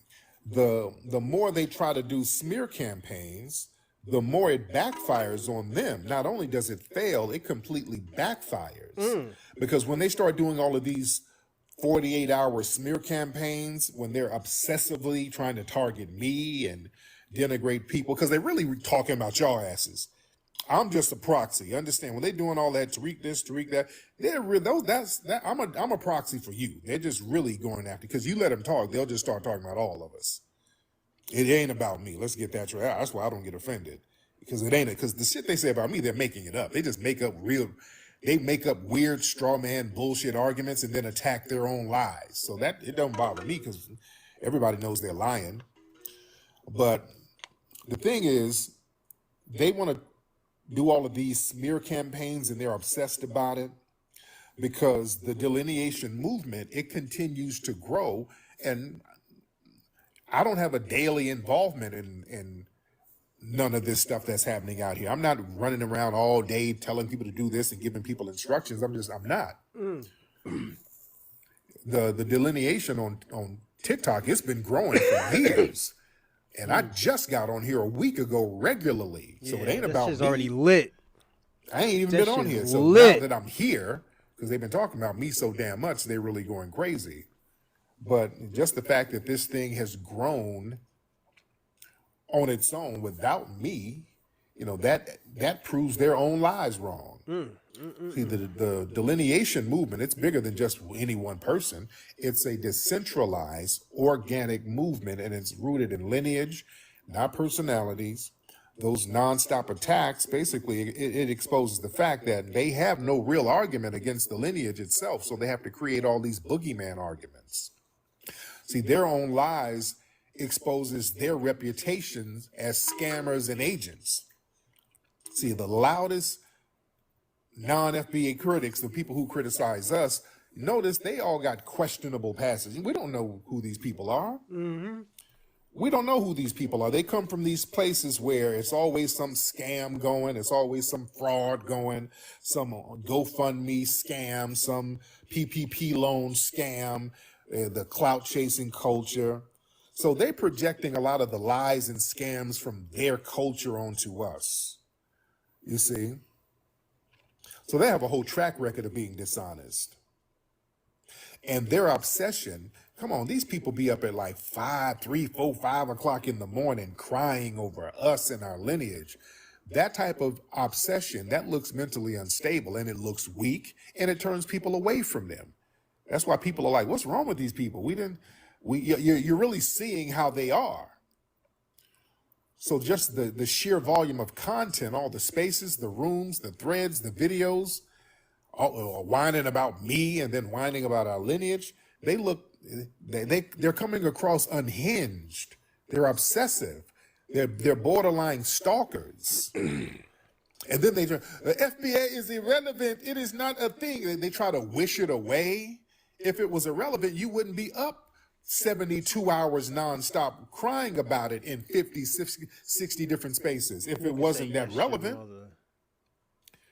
Yeah, this thing is really tearing people up psychologically. Really is. Yeah. And the fact that they're just so damn obsessive about me and about our lineage, that makes people more curious about the lineage. And they're like, oh, shit, that's me, FBA. Oh, that's what I am. Yeah. So they reinforce the fact that delineation is necessary. When you see these people doing these coordinated smear attacks and these attempts to tear us down, it confirms what the movement has been saying about the hostility, the jealousy, and the exploitation of these people. Mm-hmm. All the lying, the scamming, the slanderous posts, the jealousy, vitriol, that pushes more people to delineate, because that shows, it's crystal clear that many of these people are really not our allies. So yeah, they're proving all that whining and trying to smear, that proves everybody right. And y'all keep failing when you do that, because your accusations and your lies, it ain't got no real impact. All your lies and accusations and whining about everything we do, everything I do, the failed gotchas. Oh, look, he was wearing a dashiki 6 years ago. That has zero bearing on the movement's validity, because being a foundational Black American is not about following. All right, everybody, give me 5 minutes. I'll be back, all right? I prefer you not to follow me. Follow your lineage. The movement is about claiming lineage. Yeah, and y'all can't stop the delineation wave. It's here. It ain't going nowhere. Lying about me ain't stopping nothing. That's why it's not stopping. Look, we still got the same number of people in here and more. In the middle of the night, we got a whole bunch of folks in here. And all that whining and lying, it just exposes your jealousy of the influence that foundational Black Americans have. Yeah? And whining about me, that's out of jealousy and envy. Listen, I didn't immigrate. I didn't co-opt nobody's culture. I didn't beg institutions or platforms for clout. I got global influence because I stayed true to the game 10 toes down, respecting my lineage, respecting my culture. Yeah? And that fact alone, that threatens a lot of people who believe that they were the intellectual elites over us. Because, see, they want us to claim African so bad so they can little brother us. That's why there's a desperate need for them to try to make us claim Africa. Because if we claim Africa, they can pull rank and say, okay, he claims Africa, but I am from Africa, so I am the real African. I am the real one, so I can pull rank. So when we say, okay, yeah, you can have that, we're foundational Black Americans. Wait. So we strip the rug from up under them. And they don't like that. All right, let's try Joe Patrick, then we get DJ. Joe, what's up, Joe? Hello? Hey, what's up, Joe? Is Joe? Yes. I talked to you before on Twitter, didn't I? Yeah, of course. I saw you on TikTok. I always wanted you to come on TikTok. Now you are here. Yes, indeed. I remember you. I remember that name because I'm like, what kind of name? Your name ain't no name Joe Patrick. Your name is from It is Joe Patrick. Yo, your name is Titty Dundee or some shit. It's Titty Dundee. I swear to God. I swear to God, man. So what's going on with you, man? Yeah, I wanted to ask you, and let's say that my girlfriend, she's biracial, but she's FBA. Okay. If we have a child, would that child be considered FBA or not? If the child is born here, yeah. Yes.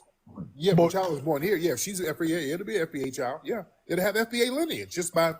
Yeah, the child will have a lineage that's foundational Black American. Yeah. But she's biracial. She's mixed race. Okay, would she be mixed with Black? Would she be mixed with foundational Black American? Her dad is FBA and her mom is foundation of White American. Okay, that would still make her a foundational Black American. If she's born here and her dad is FBA, that makes you a foundational Black American. So that child will be eligible to get reparation? Yeah, It would be. Now, what, you about to go impregnate some biracials No, I'm just, so you can get a check? just asking. Lord. I'm just asking. Oh, he go trying to, they trying to scam, guys. They're trying to backdoor. They're trying to backdoor their way into it already. Here we go.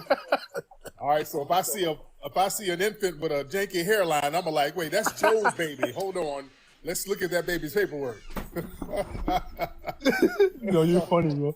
Man. And why you always talk about hairline?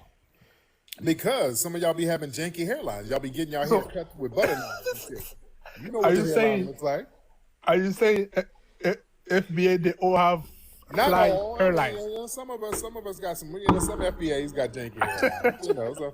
But we kind of pride ourselves on hairlines. And some of your name is Titty Dundee. Claim Africans so bad so they can little brother What I miss, us. everyone? I miss That's something. why there's a desperate need for them to try to make us claim Africa. Because if we claim Africa, they can pull rank and say, okay, he claims Africa, but I am from Africa, so I am the real African. Yep. I am the real one, so I can pull rank. So when we say, okay, yeah, you can have that. We're foundational Black Americans. Wait. So we strip the rug from up under them. And they don't like that. All right, let's try Joe Patrick, then we get DJ. Joe, what's up, Joe? Hello? Hey, what's up, Joe? Is Joe? Yes. I talked to you before on Twitter, didn't I? Yeah, of course. I saw you on TikTok. I always wanted you to come on TikTok. Now you are here. Yes, indeed. I remember you. I remember that name because I'm like, what kind of name? Your name is no name, Joe Patrick. Your name is from. It is Joe Patrick. Oh, your name is Titty Dundee I or some swear to shit. God. It's Titty Dundee. I swear to God. I swear to Obeo. God, man. So what's going on with you, man? Yeah, I wanted to ask you, and let's say that my girlfriend, she's biracial, but she's FBA. Okay. If we have a child, would that child be considered FBA or no? If the child is born here, yeah. Yes. Yeah, but the child is born here. Yeah, if she's an FBA, it'll be an FBA child. Yeah, it'll have FBA lineage just by. Yeah, the child will have a lineage that's foundational Black American. Yeah. But she's biracial. She's mixed race. Oh, would she be mixed with black? Would she be mixed with foundational Black American? Her dad is FBA and her mom is foundation of white American. Okay, that would still make her a foundational Black American. If she's born here and her dad is FBA, that makes you a foundational Black American. So that child will be eligible to get reparation? Yeah, it would be. Now, what, you about to go impregnate some biracials? No, I'm just. So you can get a check? Just asking. Lord. I'm just asking. Oh, he go trying to. They trying to scam, guys. They're trying to backdoor. They're trying to backdoor their way into it already. Here we go. All right, so if I see an infant with a janky hairline, I'm like, wait, that's Joe's baby. Hold on. Let's look at that baby's paperwork. No, you're funny, bro. Man. And why you always talk about hairline? Because some of y'all be having janky hairlines. Y'all be getting y'all hair cut with butter knives and shit. You know what the hairline looks like. Are you saying FBA, they all have Not fly all. hairlines? Some of us got some. Some FBAs got janky hairlines. But we kind of pride ourselves on hairlines. And some of y'all got cool hairlines, but some of y'all hairlines we can tell. We can look at them hairlines. That's why y'all be covering your heads up, because y'all know. No, I don't. Yes, indeed. So we know what it is. But anyway, thank you so much, Joe. Bro. All right, y'all better watch it. Uh-oh. Uh-oh. Y'all better watch it, Joe. Uh-oh. They got a new scam they cooking up. Oh, they trying to have some half FBA babies. All right. Y'all watch out, ladies. If y'all see Joe, if y'all see some flip-flops and a crooked hairline coming your way, you better know what it is. DJ Cadero. What's going on? Hey, how you doing, Cadero? Man, I'm good. Happy to hear from you, man. My brother, what city you in? Omaha, Nebraska. What's happening out there? I got to get out there to Omaha. I heard there's a sizable Black population out there. Historic. Wow. Man. So what's going on out there? Every year we have the Juneteenth festival. It's held at the Malcolm X grounds, the Malcolm X Center, because Malcolm X is from here. Actually, his dad was from here. Yep, that's correct. So always come out. Always Absolutely. welcome. All All right, I got a question. Go ahead. This month, Secretary of War Pete Hegseth announced that Qatar will be building an Air Force base, or the U.S. will be building an Air Force base for Qatar in a 10-year plan. I just wanted to get your thoughts about that in Idaho specifically. Oh, they're going to build a base out there in Idaho? That's right. This will be the first any type of military or armed forces that is from a foreign land or foreign entity. Pete Hegseth and the rest of the current administration has said that this is not a foreign military base in the country, but I mean, the writings are on the wall. Qatari F-15 fighter jets will be operating and being trained alongside U.S. Air pilot personnel. Oh, wow. Okay, well, I got to look. I don't know the details of that, but I'm going to look into that because that sounds interesting. So I'm going to definitely look into that. All right, let me get some more people in here. Let me get some more folks. Oh, is this Craig Smith, man? Is this the homie Craig Smith? Which Craig Smith is this? Let's see. Craig? What's up? This D. Craig Smith. What up, man? What's up, man? How you doing, fam? What's going on with you, bro? Oh, man, I'm just sitting here enjoying the album, man. Man, what's going on? How's Corey doing? Oh, you know, Corey gonna be Corey, man. That nigga great, man. He top tier, brother. Man, no complaints, man. Gonna be how's Corey doing? What's going on with you, bro? This Let me get some more folks. Oh, is this Craig Smith, man? Oh, Is this the shit. homie Craig Smith? Y'all know who Craig Smith is. You know who Craig Smith is. Y'all don't know who Craig Smith is? Y'all niggas from LA, y'all need to know who Craig Smith is. Craig Smith, if you ever see My Lesbian Homie by Big Jaw, Craig Smith is a light-skinned dude. The man who's like, yo, you got a stable of studs. He's on the 5150 show. Light-skinned dude. Which Craig Smith is this? Let's see. Craig? What's up? This D. Craig Smith. What up, man? What's up, man? How you doing, fam? What's going on with you, bro? Oh, man, I'm just sitting here enjoying the album, man. Man, what's going on? How's Corey doing? Oh, you know, Corey gonna be Corey, man. That nigga great, man. He top tier, brother. Man, no complaints, man. I'm on the live, like where everybody can hear me. Well, yeah, we can hear you live in effect right now. You live. There's almost 1,000 people here right now. So, Oh, yeah, we okay, got you. It's from Man, it's who's Craig's the authority on Craig faction here, man? Love and support to the FBA community. Who would you consider the authority on mental illness? You know, from our heritage. Like, who would you go to for that type of information? Oh man, the person, man, who was the queen of that was Dr. Wilson. She passed, but she was the one who really broke down, because she was a psychiatrist, and she broke down racism and how it has an effect on our minds, and she was the one who really broke it down. And there was another sister who passed too. Her name was Sister. Shout out to Born Dr. Enemy. Patricia Salute, Newton. salute. There's other people. Dr. Mayat, that's a sister out there in Baltimore. She's real thorough with that type of information. That's my sister. But yeah, there's other scholars and stuff who talk about mental health. There's a sister named Dr. Christina Park. She's in the new movie we're doing, and she's big on that. So yeah, man, that's something that we got to discuss, man. The mental toll that racism has on us.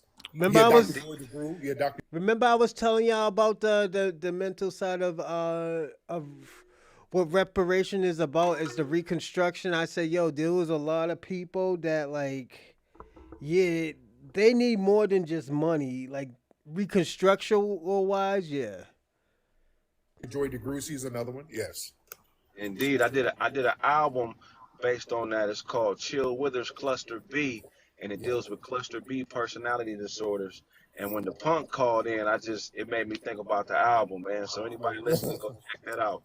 It's called Chill Withers Cluster B, man. It covers a lot of different things, and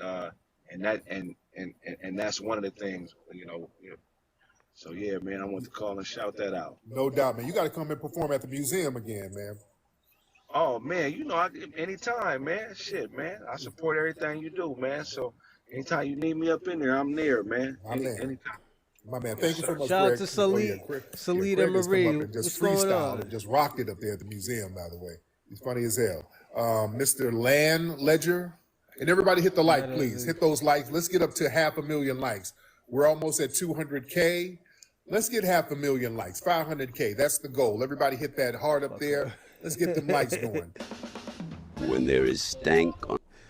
All right, we're gonna end the show for today. We're gonna have another show tomorrow morning. Sorry it was so late today. I was trying to plan something, and this was at last, minute.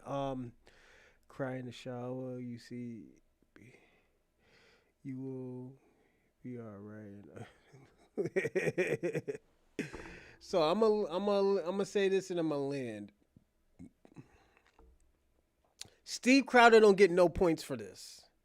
Steve Crowder and all these other red pill, scholars like the Myron Gaines, the Andrew Tates, they don't get no points because at the end of the day, they're not really facing anybody that's gonna challenge them.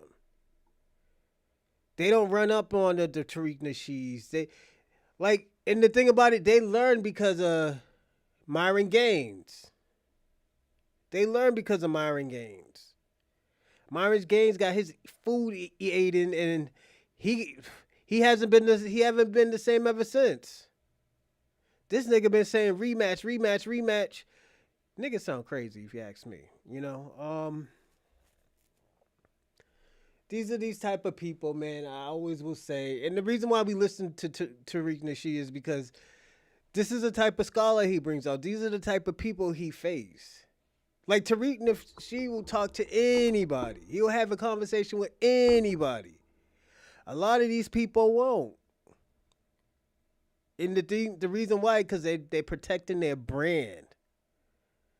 They're protecting their brand. Let me ask y'all a question. You think Steve Crowder can handle another loss after some random fucking college professor or student ate the nigga's food? Nah, he can't handle another loss because then after that, his value is gonna go down. The reason why his value is up anyways is because he's on the Charlie Kirk train. They eating off that nigga's death. Even his wife is eating off that death. That death.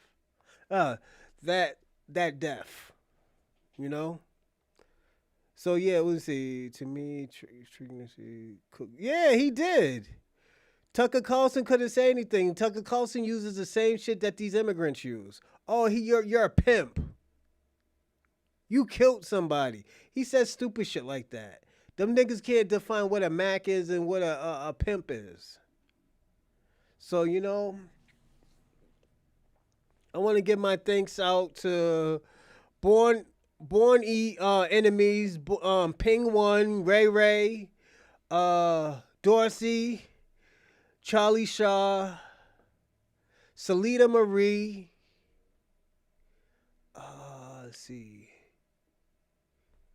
Let's go into tops. Let's see. Ray. This is damn. Oh, that's Ping. That's Ping One. That's Kwame. Shout out to Kwame. FBA Convo. Charlie Shaw. E. Will. Dorsey. Rando. Salita. Jeff. American Dream. Born Evil. Who's this? I always forget that. Lala Brown.